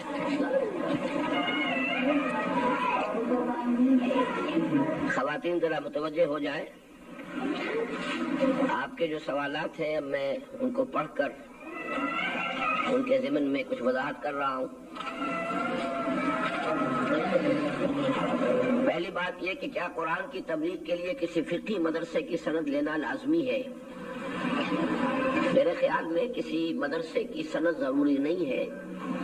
البتہ یہ تو ضروری ہے کہ از خود انسان عربی سیکھے اور قرآن مجید کو براہ راست سمجھ سکتا ہو تبھی اس کی تبلیغ کرے، لیکن اس کے لیے بھی یہ لازم نہیں کہ وہ جو مشہور ہے 14 علم حاصل کرے یا 16 علم حاصل کرے۔ عربی زبان کا مناسب فہم کافی ہو جائے گا، اور یہ ہے کہ جو متداول تفاسیر ہیں ان کو دیکھے تاکہ معلوم ہو انسان کو کہ آیات کی تفاسیر میں کیا کیا آراء ہمارے علماء نے دی ہیں، تاکہ کوئی ایسی بات بسا اوقات ایسی ہوتی ہے کہ جو کسی ایک آیت میں بیان ہوئی ہے لیکن فرض کیجئے کہ اس کا حکم جو ہے کسی اور آیت کے ذریعے سے منسوخ ہو چکا ہو، تو اگر ہمیں اس کا علم نہیں ہوگا تو ہم ایک اس آیت کی اگر تبلیغ کرتے رہیں گے تو اس سے بھی دین کا جو اصل مفہوم ہے اس کے اندر تبدیلی پیدا ہو جائے گی۔ تو ایک طرف تو حضور کا یہ فرمانا بھی اپنی جگہ پر ہے کہ بلغوا عنی ولو آیتن، یہ انتہائی تاکید کے لیے ہے کہ ہر مسلمان مرد اور عورت اسے اپنی ذمہ داری سمجھے، اسے قرآن کی تبلیغ کرنی ہے، خواہ ایک ہی آیت۔ لیکن اس کا یہ مطلب نہیں ہے کہ ایک ہی آیت کو لے کر انسان پر اسی پر تقریریں کرتا رہے، اور جیسا کہ میں نے عرض کیا اگر اس نے پورے قرآن کو خود پڑھا نہیں ہے اور یہ کہ علماء کی تفاسیر سے استفادہ نہیں کیا ہے تو کہیں ایسا نہ ہو کہ کسی ایسی آیت ہی کو بیان کرتا رہے کہ جس آیت کا حکم کسی اور آیت کے ذریعے سے منسوخ ہو چکا ہو۔ تو مناسب حد تک انسان علم حاصل کرے، کسی مدرسے کی سند ضروری نہیں، لیکن خود صاحب علم ہونا قرآن مجید کے درس و تدریس کے لیے یہ تو ایک ایسی شرط ہے کہ جو بالکل معقول ہے۔ اس کی حد تک انسان جو ہے اطمینان کر لے اور اپنا علم کا دائرہ وسیع کر لے، پھر یہ کہ کسی مدرسے کی سند ہو یا نہ ہو وہ قرآن مجید کی تبلیغ کا کام کر سکتا ہے۔ البتہ کسی مسئلے میں شرعی حکم بیان کرنا، فتویٰ دینا کہ یہ شے حرام ہے یا جائز ہے یا ناجائز ہے، اس کے لیے ظاہر بات ہے کہ وہ سارے علوم جو عام طور پر علماء بیان کرتے ہیں ان کا انسان حاصل کرنے کے بعد ہی اس پوزیشن میں آتا ہے کہ وہ کوئی فتویٰ صادر کر سکے۔ ایک سوال یہ کیا گیا ہے کہ کیا مسلمان خواتین کے لیے ملازمت کرنا مناسب ہے؟ دیکھیے ملازمت تو ایک بڑا یعنی جنرل سا لفظ ہے جو آپ نے استعمال کیا ہے۔ ملازمت مختلف قسم کی ہو سکتی ہے۔ اول تو یہ کہ بنیادی طور پر دین میں ہمارا جو نظام ہے معاشرے کا، اس میں معاش کی ذمہ داری عورت پر نہیں ہے بلکہ مرد پر ہے۔ البتہ ایمرجنسی کے حالات ہو سکتے ہیں، کوئی بیوہ ہو گئی ہے اس کے لیے کوئی ضروری ہو گیا ہے، اگرچہ اسلامی معاشرے کے اندر اسلامی ریاست میں تو ان کی کفالت جو ہے وہ بیت المال کے ذمہ میں ہوگی، لیکن چونکہ آج کل کے حالات میں وہ کفالت عامہ کا نظام موجود نہیں ہے تو مجبوراً کسی خاتون کو کام کرنا پڑے تو وہ کام ضرور کرے، لیکن اس میں بھی اس کی پرائرٹیز یہ ہونی چاہیے، ترجیحات یہ ہونی چاہیے کہ نمبر 1 وہ ایسا کام کرنے کی کوشش کرے کہ جس میں اسے گھر سے باہر نکلنے کی ضرورت نہ ہو۔ ہمارے ہاں خواتین جو ہیں بیوہ ہو کر اپنی اولاد کو انہوں نے پرورش کیا، اور یہ کہ سلائی کا کام، کڑھائی کا کام، گھروں کے اندر بیٹھ کر کام کرنا، اور آج کل کی دنیا میں بھی کاٹیج انڈسٹریز کا معاملہ ہے، سرکاری سطح پر بھی اس کا اہتمام ہو سکتا ہے کہ گھریلو صنعتوں کو رواج دیا جائے کہ عورتیں اگر کام کریں تو وہ گھروں میں بیٹھ کر کریں۔ اس کے بعد بھی اگر کہیں پر نکلنا ضروری ہو جاتا ہے تو خواتین ایسے کام کر سکتی ہیں جیسے مثلاً بیبی سٹنگ کا کام ہے، بجائے اس کے کہ وہ گھر سے باہر جائیں، خود بچوں کو ان کے گھروں میں پہنچا دیا جائے اور وہ نگہداشت کریں۔ اس کے علاوہ جو ہے اگر کہیں پر خواتین کا اپنا ادارہ ہے،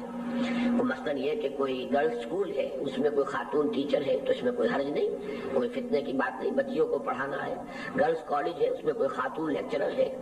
یا کوئی خاتون ہی وہاں کلرکی کا کام کر رہی ہے تو کوئی بری بات نہیں ہے، اس کے اندر بھی شریعت جو ہے رکاوٹ نہیں ڈالے گی۔ لیکن جہاں مردوں اور عورتوں کا اختلاط ہو وہ بہرحال خطرے کی جگہ ہے، وہ خرابی کی جگہ ہے، وہ فتنے کی جگہ ہے، اس سے بچنا چاہیے۔ اور پھر مغربی تہذیب میں چونکہ اس کو ایک بالکل انسٹیٹیوشنلائز کر لیا گیا ہے، سیکریٹریز جو ہیں وہ عورتیں ہی ہوتی ہیں، سیلز گرلز جو ہیں وہ عورتیں ہی ہیں، ایئر ویز کے اندر جو ہے وہ ہاسٹسز جو ہیں وہ خواتین ہیں، اور یہ کہ نرسنگ پروفیشن مردوں کے اسپتال میں بھی عورتیں ہی نرسز ہوتی ہیں۔ یہ ساری چیزیں صرف اس وجہ سے ہے کہ ان کے ہاں چونکہ کوئی ایسی تعلیم سرے سے ہے نہیں، وہ احکام دینیہ کو مانتے نہیں ہیں۔ اگر ہمارے ہاں ان احکام کو سامنے رکھا جائے تو مثلاً مردوں کے ہسپتال میں میل نرسز ہوں، عورتوں کے ہسپتال میں مریض بھی عورتیں ہوں، ڈاکٹرز بھی عورتیں ہوں اور نرسیں بھی عورتیں ہوں، تو ایک طرح سے سیگریگیشن جو ہے وہ ہو جائے تو کام کے مواقع خواتین کے لیے بھی اسلامی ریاست میں، اسلامی معاشرے میں پیدا کیے جا سکتے ہیں۔ ایک سوال یہ کیا گیا ہے کہ یہ جو پیسے ہم رکھتے ہیں بینک میں، جو ہمیں رقم سود کی ملتی ہے، ہم اس کا کیا کریں، کسی خیر کے کام میں لگا سکتے ہیں یا نہیں لگا سکتے؟ تو اس میں اول تو یہ ہے کہ جو عزیمت کا راستہ ہے وہ تو یہ ہے کہ نہ رکھے جائیں پیسے بینکوں کے اندر۔ اگر آپ کی کوئی بچت ہے، ایک تو ہوتا ہے آدمی عام اپنے عام استعمال کے لیے بھی کرنٹ اکاؤنٹ رکھتا ہے، تو کرنٹ اکاؤنٹ میں تو انٹرسٹ نہیں ملتا، کوئی سود نہیں ہے، اس میں کوئی قباحت نہیں ہے، تاکہ یہ کہ جو بھی روزمرہ کے اخراجات کے لیے بھی تنخواہ آئی ہے وہ سیدھی بینک میں چلی جائے، اس کے بعد میجر پیمنٹس جو ہے وہ بھی چیکس کے ذریعے سے ہو جائے، کیش ڈیلنگ کم ہو۔ اس میں اگر آپ بینک سے استفادہ کریں تو وہ بات دوسری ہے۔ بچت رکھنی ہے تو بہتر یہ ہے کہ اس کی بجائے کہ آپ اس کو بینک میں رکھیں، کسی ریئل اسٹیٹ میں اس کو انویسٹ کریں، وہاں پر اس کی بچت بھی رہے گی، محفوظ بھی ہوگا اور اس کی جو ہے ڈیویلیویشن بھی نہیں ہوگی، بلکہ اگر پیسے کی قیمت کم ہوتی ہے تو آپ کو معلوم ہے کہ پھر وہ جو قیمت ہے اس کی جائیداد کی، ریئل اسٹیٹ کی بڑھتی چلی جاتی ہے۔ تو حتی الامکان لازم ہے کہ اس سے بچا جائے۔ جہاں کوئی ایسی صورت ہو کہ ناممکن ہو جائے بچنا اور ناگزیر ہو جائے بینک سے استفادہ کرنا، اس میں پھر یہ کہ علماء کا اور مفتی حضرات کا یہ فتویٰ جو ہے یہ قابل عمل ہے کہ وہ سود وہاں سے لے لیا جائے، خاص طور پر فورن بینکس جو ہے کہ اگر ان سے وہ سود وہاں سے نہیں لیا جائے گا تو وہ اس رقم کو وہ عیسائی مشنریز کے حوالے کر دیتے ہیں کہ وہ اپنے مذہب کی تبلیغ میں استعمال کریں، تو وہ چونکہ زیادہ بڑی برائی ہے، اس سے بچنے کے لیے کہ لے کر کسی خیر کے کام میں اس کو لگا دیا جائے۔ لیکن اس میں یہی حکم ہے اور یہی تمام مفتی حضرات کی ہدایت ہے کہ آدمی اپنے دل میں یہ کیفیت رکھے کہ یہ میرا مال تھا ہی نہیں، میرا پیسہ تھا ہی نہیں، یہ تو جیسے کہ نجاست کسی کپڑے کو لگ جاتی ہے انسان دھو دیتا ہے، بس اسی طریقے سے میرے مال میں اتنی سود کی رقم جو شامل کر دی بینک نے، یہ ایک نجاست تھی، میں نے اس کو دھو دیا، وہ دے دیا ہے جس کو بھی دے دیا، اپنے کسی بھی خیر کے کام میں لگا دے، کسی غریب کو دے دے، اس میں کوئی رکاوٹ نہیں ہے۔ البتہ یہ ہے کہ اس پر کسی اللہ تعالیٰ کی طرف سے اجر و ثواب کی امید نہ رکھیں کہ یہ آپ نے کوئی بڑا صدقہ کیا ہے یا خیرات کی ہے جس کا کہ آپ کو اللہ تعالیٰ کے ہاں اجر و ثواب ملنا چاہیے۔ دو خواتین کی طرف سے ایک ہی سوال آیا ہے کہ کیا حجاب نہ کرنا گناہ کبیرہ میں سے ہے؟ دیکھیے اصل میں جو آیتیں میں نے آج پڑھی تھی مجھے کچھ خیال نہیں رہا کہ میں ان کا ترجمہ بھی آپ کو سنا دیتا. آخری آیت اس میں یہ ہے، آیت نمبر 36 سورہ احزاب کی، وَمَا كَانَ لِمُؤْمِنٍ وَلَا مُؤْمِنَةٍ إِذَا قَضَى اللَّهُ وَرَسُولُهُ أَمْرًا أَن يَكُونَ لَهُمُ الْخِيَرَةُ مِنْ أَمْرِهِمْ وَمَن يَعْصِ اللَّهَ وَرَسُولَهُ فَقَدْ ضَلَّ ضَلَالًا مُبِينًا.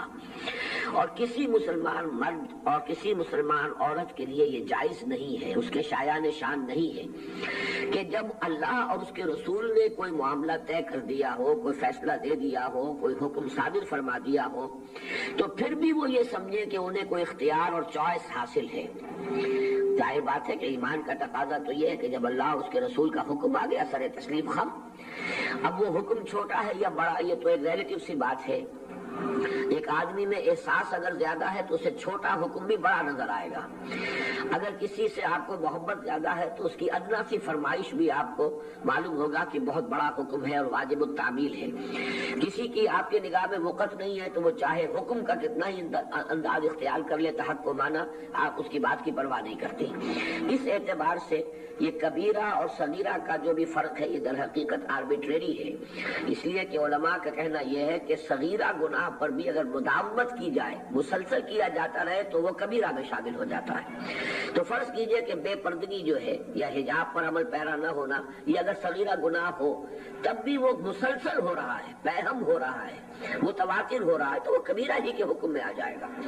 تو صغیرہ گناہ بھی اگر اس پر مداومت ہو تو کبیرہ ہو جاتا ہے. اور یہ تو میں سمجھتا ہوں کہ صغائر میں سے نہیں ہے، اللہ کا حکم ہے. اور یہاں فرمایا گیا وَمَن يَعْصِ اللَّهَ وَرَسُولَهُ فَقَدْ ضَلَّ ضَلَالًا مُبِينًا. جو اللہ اور اس کے رسول کی معصیت کرے، نافرمانی کرے. جب فرمان ہے کہ اگر گھروں سے باہر نکلو تو اپنی چادروں کو نیچے لٹکا لیا کرو، اپنے چہروں کے آگے اسے لٹکا کر اس کا حجاب کا بندوبست کیا کرو. اب یہ سارے احکام اگر قرآن میں آ گئے ہیں اور اللہ کے رسول نے اس پر عمل کی جو تفصیلی حیتیں ہیں وہ بھی مسلمان خواتین کو سکھا دی اور بتا دی، اور ازواج مطہرات نے عمل کر کے اس کا ایک نمونہ پیش کر دیا، ایک اسوہ جو ہے وہ بھی مسلمان خواتین کے سامنے موجود ہے. تو اب اس سے روگردانی کرنا یقیناً بڑی معصیت ہے. اللہ تعالی ہمیں اس سے بچائے. البتہ بعض معاملات ہیں کہ جو علمی اختلافات کے ہیں. ہمارے ہاں چونکہ ایک نقطہ نظر یہ رہا ہے کہ حجاب جو ہے چہرہ وہ حجاب میں شامل نہیں ہے. یہ رائے اگرچہ میں اسے شدید اختلاف رکھتا ہوں، اور جیسا کہ میں نے عرض کیا کہ مولانا اصلاحی صاحب نے اور مولانا مودودی نے بھی ذرا نرمی کی ہے محرموں کے معاملے میں اس کی فہرست کے اعتبار سے، اور گھروں میں ذرا آنا جانا اور ساتھ مل کر بیٹھ کے کھانا کھا لینا اس کے معاملے میں بظاہر ایسا محسوس ہوتا ہے کہ انہوں نے کچھ نرمی برتی ہے. تو میرے خیال میں تو یہ ان کی کمزوری ہے اور ہمیں جو شرعی پردہ ہے اسے پوری شدت کے ساتھ نافذ کرنا چاہیے. البتہ اگر کسی کی علمی طور پر یہ رائے ہو کہ چہرے کا پردہ حجاب میں لازماً شامل نہیں ہے اور وہ دیانتاً اس رائے کو صحیح سمجھتے ہوئے اس پر عمل پیرا ہو تو اس کا معاملہ اللہ تعالیٰ کے ہاں ہو جائے گا. وہ نیت کے اعتبار سے اللہ جو ہے وہ نیتوں کا جاننے والا ہے. البتہ جہاں تک میری اپنی ذاتی رائے ہے وہ یہی ہے کہ چہرہ کا پردہ یہ در حقیقت لازمی ہے اور یہ اس میں شامل ہے، اور یدنین علیہن من جلابیبہن کا جو ہے اس کا تقاضا یہ ہے کہ چہرے کو چھپایا جائے. البتہ یہ کہ یہ جو ہمارے ہاں روایتی برقع بن گیا ہے یہ برقع اس وقت نہیں تھا. یہ ضرورت ایجاد کی ماں ہے کے تحت چادر کو اگر اس طریقے سے جسم کے گرد لپیٹا جائے کہ انسان کا پورا جسم اس میں چھپ جائے اور یہ کہ ایک آنکھ کھلی رہے یا صرف یہ کہ دیکھنے کا امکان باقی رہے تو دونوں کے دونوں ہاتھ جو ہے عورت کے جو ہے وہ رک جائیں گے، بند جائیں گے. انہیں دونوں ہاتھوں سے چادر کو سنبھالنا ہوگا. برقع در حقیقت اس ضرورت کی ایجاد ہے کہ ہاتھ بھی فارغ رہے، چہرے کے اوپر نقاب بھی رہے، آنکھوں کے آگے جو ہے وہ جالی موجود ہے جس سے کہ وہ اپنا راستہ دیکھ سکتی ہے. ضرورتیں بھی پوری ہو گئی اور یہ کہ وہ سارے جو مفاسد تھے ان کا بھی سد باب ہو گیا. تو یہ در حقیقت ایک یعنی تمدنی ارتقائی شکل تھی اور اس کو جو ہے میں سمجھتا ہوں کہ اختیار کرنا ہی زیادہ موضوع ہے. شوہر اگر حجاب اور پردہ پسند نہیں کرتا ہو تو اس کی وجہ سے شوہر ناراض ہوتا ہو تو عورت کیا کرے؟ یہ معاملہ جو ہے چونکہ عملی جو صورتحال ہوتی ہے زندگی میں، اس میں بہت سی مختلف صورتوں سے عورتوں کو جو ہے سابقہ پیش آتا ہے۔ میری پہلی بات جو ہے اس کو تو یہ سمجھیے کہ عورت کی اپنی نیت، اپنا ارادہ وہ یہی ہونا چاہیے کہ اسے پردہ کرنا ہے اور پورا پردہ کرنا ہے، شرعی حجاب جو ہے اس کے تمام حدود اور قیود کو برقرار رکھنا ہے۔ لیکن اس قسم کی صورتحال میں ایک خاتون اگر مجبوراً، اور وہ بھی اس عرصے کے دوران کہ شوہر کو وہ پرسویڈ کرتی رہے، سمجھاتی رہے، اسے آمادہ کرتی رہے، جیسا کہ میں نے عرض کیا کہ سب سے بڑا دعوت و تبلیغ جو ہے اس کا میدان عورتوں کے لیے اپنے شوہر، اپنے محرم مرد، اپنی اولاد ہے، اور اس میں ظاہر بات ہے کہ کسی بھی خاتون کے لیے شوہر جو ہے وہ نمبر 1 پر آئے گا۔ تو اس میں اگر کسی درجے تک وہ کچھ نرمی کرے اور کچھ عرصے تک شوہر کی مرضی کے مطابق جو ہے انتظار کی حالت کے اندر کہ اللہ کرے کہ اس کا دل بدل جائے، اس کا ذہن بدل جائے، اگر وہ کچھ عرصے کے لیے اس معاملے میں مجبوراً کوئی کوتاہی کرے گی تو اللہ تعالیٰ، میں جہاں تک سمجھتا ہوں اللہ عالم، کہ اللہ تعالیٰ اس کو معاف فرمائے گا۔ لیکن یہ ہے کہ اس کو مستقلاً زندگی کا ایسا معاملہ بنا لینا اور اسی اصول پر برقرار رکھنا، نہ شوہر کو سمجھانا، نہ کسی بھی اعتبار سے اس کو پرسویڈ کرنے کی کوشش کرنا، یہ میرے نزدیک جو ہے بالکل علیحدہ صورتحال ہوگی۔ اور میں کسی مسلمان خاتون کی عزیمت اور اس کی استقامت اور دین کے ساتھ وفاداری اور اللہ اور اس کے رسول کے ساتھ وفاداری کا یہ تقاضا بھی سمجھتا ہوں کہ ایک مناسب حد تک اگر شوہر کو سمجھانے کے بعد پھر شوہر اس کے باوجود راضی نہیں ہوتا تو فرض کیجئے وہ سیپریشن اختیار کرتی ہے، تو اس میں بھی قطعاً کوئی قباحت نہیں ہے۔ اللہ کے دین کے لیے اور احکام خدابندی کے لیے اگر یہ موقف وہ اختیار کر لے گی تو ہو سکتا ہے کہ شوہر پھر اس کے بارے میں سنجیدگی سے سوچے، اور ہو سکتا ہے کہ اس خاتون کی یہ عزیمت جو ہے خود شوہر کی زندگی میں تبدیلی لانے کا ایک ذریعہ بن جائے۔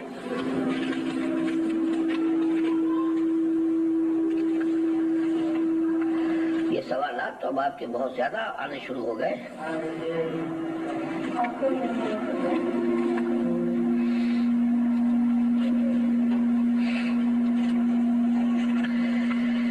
ایک سوال کیا گیا ہے کہ کیا مشترکہ فیملی سسٹم جس میں کہ دیور، جیٹھ، سالی، بہنوئی سے بے پردگی کا احتمال ہے صحیح ہے یا نہیں؟ اگر صحیح نہیں ہے تو اس کا کیا حل ہے؟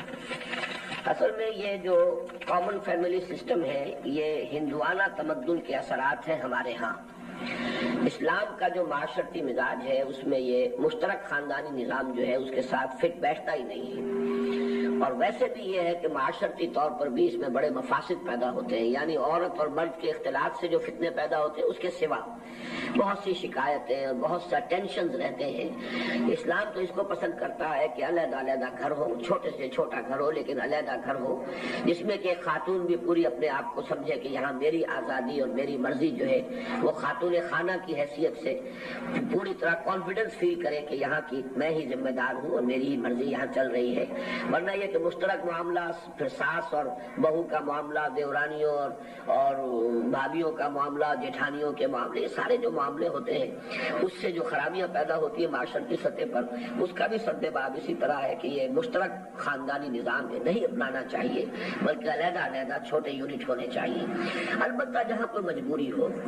کوئی اسرت کا معاملہ ہے، علیحدہ نہیں رہا جا سکتا، مکان نہیں ہے، اتنے کرائے نہیں دیے جا سکتے، جو مکان ہے اس کے اندر اتنی گنجائش نہیں ہے کہ علیحدہ علیحدہ حصے بنائے جا سکے، تو اس کے لیے بھی ہم نے اصل میں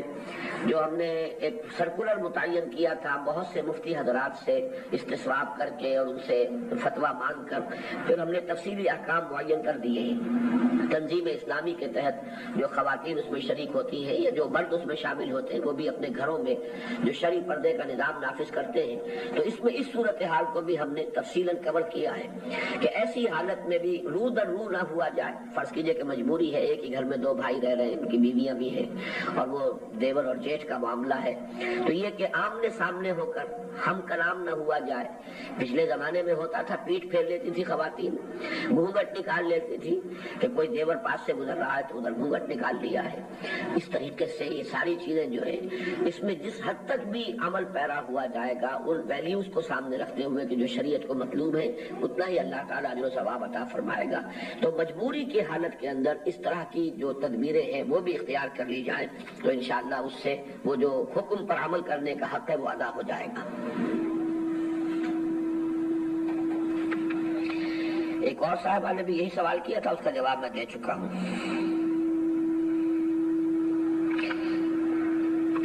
اسی طریقے سے یہ سوال کیا گیا ہے جہاں مرد دوسرے ممالک میں کام کرتے ہیں ان کی بیوی کس طرح سے پردہ کرے. یہ بھی واقعہ یہ ہے کہ شریعت کے احکام سے ہم نے بہت زیادہ دوری اختیار کی ہے. بہت طویل عرصے کے لیے شوہروں کا اپنے گھروں سے اور اپنی بیویوں سے علیحدہ رکھنا شریعت کے اندر پسندیدہ شے نہیں ہے. میں کوئی ثقیل لفظ جو ہے اس پر فتوے کا استعمال نہیں کر رہا، بہرحال پسندیدہ نہیں ہے. حضرت عمر فاروق رضی اللہ تعالیٰ عنہ نے تو جہاد میں بھی حصہ لینے والے مردوں کے لیے ایک حد معین کر دی تھی. 4 ماہ کے بعد ان کے لیے قانون بنا دیا تھا کہ انہیں گھر واپس آنا چاہیے اور کچھ دن اپنے گھر میں رہنا چاہیے. اس سے بڑے بڑے فساد پیدا ہو رہے ہیں، بڑے فتنے اٹھ رہے ہیں، بڑی خرابیاں پیدا ہو رہی ہیں. لیکن افسوس یہ ہے کہ چونکہ ہمارے سامنے ان چیزوں کی اہمیت نہیں ہے بلکہ اصل اہمیت پیسے کی ہے اور دنیاوی عیش و آرام کی ہے. اور جو ہم نے کچھ چیزیں کچھ اسٹیٹس سمبلز بنا لیے ہیں کہ یہ چیزیں گھر میں نہ ہو تو پڑوس کے گھر میں ہے، ہماری بے عزتی ہو رہی ہے. تو اس لیے والدین نے بھی اپنے بیٹوں کو باہر بھیجا ہوا ہے اور بیویوں سے بھی تعلق منقطع رہتا ہے پورے سال 2 سال. یہ چیزیں تو فی الاصل دین میں پسندیدہ نہیں ہے. اب جو کچھ ہو رہا ہے اس پر اب اس میں جو اضافے ہو رہے ہیں یقیناً وہ بھی کوئی دین کی تعلیم کے مطابق نہیں ہے. اس میں تو اس پوری صورتحال میں پر نظر ثانی کی ضرورت ہے. لڑکی کی شادی شیعہ کے گھر میں ہو سکتی ہے یا نہیں، اس کا سارا دار و مدار اس پر ہے کہ آیا اہل تشیع مسلمان ہے یا نہیں. یہ مسئلہ چونکہ بڑا سینسیٹیو ہے اور بہت ہی پیچیدہ مسئلہ ہے، اس لیے کہ بعض چیزیں کہ جو اہل تشیع کے عقائد میں سے بیان کی جاتی ہیں وہ تو ایسی ہے کہ جو شخص اس بات کو مانتا وہ مسلمان نہیں ہے، قطعی طور پر مسلمان نہیں ہے بلکہ وہ کافر ہے، غیر مسلم ہے. مثلا اگر وہ قرآن مجید کو محفوظ نہیں مانتے، اس قرآن میں کوئی تحریف ہو گئی ہے یا کچھ آیتیں اس میں سے نکال دی گئی ہیں یا کچھ غلط چیزیں شامل کر دی گئی ہیں، جو شخص یہ عقیدہ رکھتا ہو وہ مسلمان نہیں ہے. لیکن یہ کہ جب اہل تشیع پوچھا جاتا ہے تو وہ کہتے ہیں نہیں ہم تو مانتے ہیں کہ یہ قرآن وہی ہے اور اصلی قرآن یہی ہے، محفوظ ہے، اس میں نہ کوئی کمی ہوئی ہے نہ کوئی بیشی ہوئی ہے. تو جو شخص یہ کہتا ہے اس کی بات ماننی پڑے گی. اس اعتبار سے جسے تقیہ کہتے ہیں اہل تشیع کہ وہ اپنی اصل چیزوں کو چھپا لینے کو بھی گویا کہ ایک دینی تعلیم ہی کا ایک جز سمجھتے ہیں، تو اس نے پیچیدگی پیدا کی ہے در حقیقت. لیکن یہ کہ اہل تشیع بھی سب ویسے نہیں ہے جیسے کہ ہم اہل سنت جو ہے، اور ایسے لوگ بھی ہیں اہل سنت کہلاتے ہیں لیکن انہیں دین سے کوئی سروکار ہی نہیں، نہ انہیں معلوم ہے کہ شیعہ سنی کا فرق کیا ہے. اکثر و بیشتر جو ہے آپ کو سنی ایسے مل جائیں گے. اسی طرح کا شیعہ کوئی ہو تو مسئلہ اور ہے، لیکن اگر کسی شخص کے اندر ان عقائد کی کوئی رمق موجود ہے کہ جن کی بنا پر کسی انسان کی تکفیر ہو سکتی ہے تو ظاہر بات ہے کہ پھر اس سے شادی جو ہے وہ درست نہیں ہوگی. ایک بات بہت عمدگی سے کہی گئی ہے کہ ہمیشہ دینی ذمہ داریوں اور فرائض کا ذکر ہوتا ہے، کبھی خواتین کے حقوق بھی بتانے چاہیے. تو واقعہ یہ ہے کہ اب جب بھی عنوان مقرر کیا جائے تو گفتگو تو اسی عنوان کے مطابق ہوگی. اگر خواتین کے حقوق کی بات ہوتی، اگر عنوان یہ ہوتا تو میں یقیناً اسے بھی بیان کرتا. باقی یہ کہ قرآن مجید میں بھی اور حدیث نبوی میں بھی اور حضور کے بہت سے فرمودات میں بڑی تاکید کی گئی ہے حسن سلوک کی، گھر والوں کے ساتھ نرمی. ان کے حقوق ہیں، خواتین کے حقوق ہیں، خواتین کا اپنا ایک تشخص ہے، خواتین جو ہے وہ قانونی پوری ایک شخصیت کی حامل ہے. یہ جو رتبہ اور بلند مرتبہ اسلام نے دیا ہے. پھر جیسے کہ اولاد میں عام طور پر یہ ہے کہ بیٹوں سے محبت ہوتی ہے، بیٹیوں سے کچھ ایک طرح سے استغنا ہوتا ہے، یہ بھی پسندیدہ نہیں ہے. بلکہ اللہ تعالیٰ نے اپنے محبوب ترین انسان کو محمد الرسول اللہ صلی اللہ علیہ وسلم کو بیٹیاں ہی دی، جو معلوم ہوا تاکہ لوگوں کے ذہن سے یہ بات نکل جائے کہ بیٹی کسی بھی درجے میں کمتر ہے بیٹے کے مقابلے میں. یہ سارا اپنی جگہ پر ایک مکمل مضمون ہے کہ ہر اعتبار سے عزت ہے اور جو بھی انسان کو اشرف المخلوقات کہا گیا ہے تو اس تمام مرتبے میں مسلمان مرد بھی شریک ہے، عورتیں بھی شریک ہیں. اس میں کوئی فرق و تفاوت نہیں ہے. ان کو کوئی قابل حقارت سمجھنا یا انہیں کمتر درجے کا سمجھنا یہ بالکل خالص غیر قرآنی اور غیر اسلامی تصور ہے. بلکہ یہ ہے کہ صرف یہ فرق ہے کہ خاندان کے ادارے میں شوہر کو قانونی اعتبار سے فوقیت دی گئی ہے مرد بیوی کے اوپر. ایک مرد اور ایک عورت اپنی جگہ پر دونوں، جہاں تک انسانی شرافت اور عزت کا تعلق ہے، دونوں مساوی ہیں. لیکن جب وہ شوہر اور بیوی کی حیثیت اختیار کر لیں گے تو وہ جو انتظامی یہ حیثیت ہے اس میں مرد کو فوقیت ہے، الرجال قوامون علی النساء۔ اور یہ بالکل ایک فطری بات ہے کہ اگر کسی ادارے میں سربراہ اوپر ٹاپ پر ایک نہ ہو تو اس کے اندر پھر فساد پیدا ہو جائے گا، ڈسپلن قائم نہیں رہے گا۔ فرق و تفاوت صرف اس درجے میں ہے، باقی ہر اعتبار سے عورت قابل احترام ہے اور اس کے حقوق، خاص طور پر بیوی کی حیثیت سے جو اس کے حقوق ہیں، یہاں تک کہ حضور صلی اللہ علیہ وسلم نے ایک مرتبہ خطبہ دیا، آپ نے فرمایا کہ اے مسلمانوں،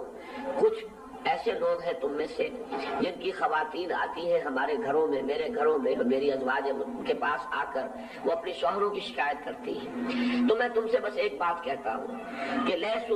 کہ وہ لوگ جو ہیں لیسو بخیارکم، وہ تم میں سے بہتر لوگ نہیں ہیں، یعنی وہ لوگ کہ جو اپنے گھر والوں کو مطمئن نہ رکھیں اور ان کے دلجوئی نہ کر سکیں، وہ گویا کہ اچھے مسلمان نہیں ہیں، تم میں سے وہ اچھے لوگ نہیں ہیں۔ باقی یہ کہ کسی شخص کو آپ نے پن پوائنٹ نہیں کیا، وہ تو اس کے لیے تو ظاہر بات ہے پھر پوچھنا پڑتا کس کا قصور ہے، بیوی کا ہے، شوہر کا ہے، وہ تو پھر ایک مقدمے کی پوری کارروائی ہوتی۔ لیکن ایک اصولی بات آپ نے بتا دی کہ یہ بات مردوں کو سامنے رکھنی چاہیے کہ اگر ان کی گھر کی خواتین جو ہے وہ غیر مطمئن رہے اور وہ محسوس کریں کہ ان کے حقوق جو ہے وہ سلب کیے جا رہے ہیں، تو ایک اعتبار سے خود ان کی جو حیثیت ہے وہ گویا کہ نبی اکرم صلی اللہ علیہ وسلم کے فرمان مبارک کے مطابق وہ گویا کہ کسی درجے میں ایک یعنی اس پر ایک شیڈو آتا ہے کہ انہیں چاہیے یہ کہ وہ اپنے گھر والوں کو مطمئن رکھیں، ان کے حقوق ادا کریں۔ اسی طریقے سے اگرچہ رشتہ دار، جیسے کہ خاتون نے سوال کیا شرپسند رشتہ داروں کے بارے میں اسلام کیا رعایت دیتا ہے، اب دیکھیے اس میں بھی بڑی احتیاط کی ضرورت ہوتی ہے۔ ہم کسی کے بارے میں یہ طے کر لیں کہ وہ شرپسند ہے، کیا پتہ کہ کوئی کوتاہی ہماری اپنی ہو، کوئی خطا ہم سے ہو رہی ہو۔ اگر اس کو بہت زیادہ جنرلائز کر لیا جائے کہ اگر کوئی شرپسند رشتہ دار ہے تو گویا کہ اس کے حقوق تو بالکل ہی ختم ہو گئے، چاہے وہ شوہر کے والدین ہو، ساس اور سسر ہو، اگر وہ بھی فرض کیجئے، اگرچہ شریعت کے اندر یہ حکم ہے کہ ظلم کسی پر بھی نہیں ہونا چاہیے، بیوی پر بھی ظلم نہیں ہونا چاہیے، بیوی کے اپنے حقوق ہیں وہ ادا کیے جانے چاہیے، لیکن یہ کہ ہر ایک کا اپنا مقام و مرتبہ ہے، اس کے اعتبار سے بسا اوقات ایسا ہوتا ہے کہ انسان توازن نہیں رکھ سکتا، لیکن اس میں بھی دیکھا جائے گا کہ چھوٹوں کو زیادہ سے زیادہ لحاظ کرنا چاہیے، بڑوں کا ان کی زیادتیوں پر صبر کرنا چاہیے، اللہ تعالیٰ اس کا اجر و ثواب عطا فرمائے گا۔ اور حضور نے تو فرمایا ہے سل من قطع کا واط من حرم کا واعف عن من ظلم کا، تم اس سے جڑو جو تم سے قطع تعلق کر رہا ہو، آگے بڑھو، حالات کو درست کرو، صلہ رحمی کرو، قطع رحمی سے بچو، سل من قطع کا واط من حرم کا، جو تمہیں محروم رکھے تم اسے دو اور جو تم پر ظلم کرے اسے معاف کرو۔ تو اللہ تعالی ہمیں اس طرز عمل کو اختیار کرنے کی توفیق عطا فرمائے۔ ایک خاتون نے لکھا ہے کہ پاکستان میں آپ کو خط لکھنے کے لیے اپنا پتہ دے دیجئے۔ میرا پتہ تو بہت سمپل ہے، 36K model town Lahore, 36K، اے نہیں کے for Karachi, 36K model town Lahore, Pakistan, یہ کافی ہے۔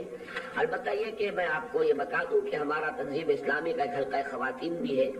میری اہلیہ ہی اس وقت اس کی ناظمہ ہے، لیکن اب یہ کہ وہ حلقہ خاصا جو ہے فعال ہو گیا ہے، کراچی میں بھی، لاہور میں بھی،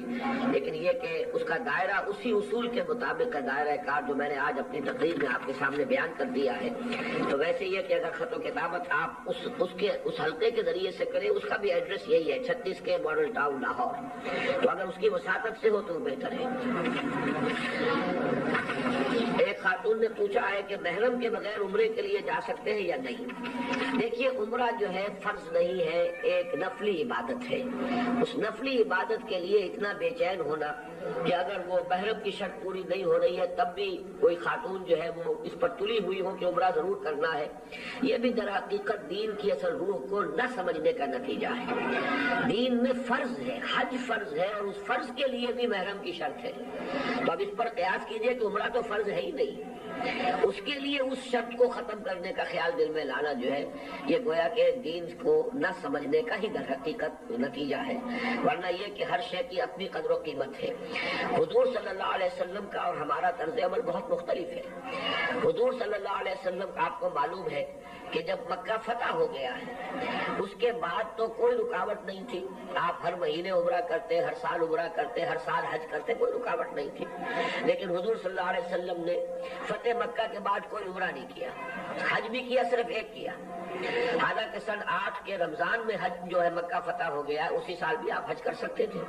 سن 9 میں پھر آپ حج کر سکتے تھے، سن 8 میں حج نہیں کیا، سن 9 میں حج نہیں کیا، سن 10 میں کیا اور ایک ہی بار کیا، وہ حجۃ الوداع ہے۔ ہم نے کچھ چیزوں کو اوور ایمفیسائز کر لیا ہے، دین کے بقیہ تقاضے ہمارے سامنے ہے نہیں۔ آج جو میں نے نقشہ آپ کے سامنے رکھا ہے، اگر یہ پورا نقشہ سامنے ہو اور کوئی مرد اور عورت جو ہے وہ اس کے مطابق اپنے دینی فرائض ادا کرنے کی کوشش میں ہو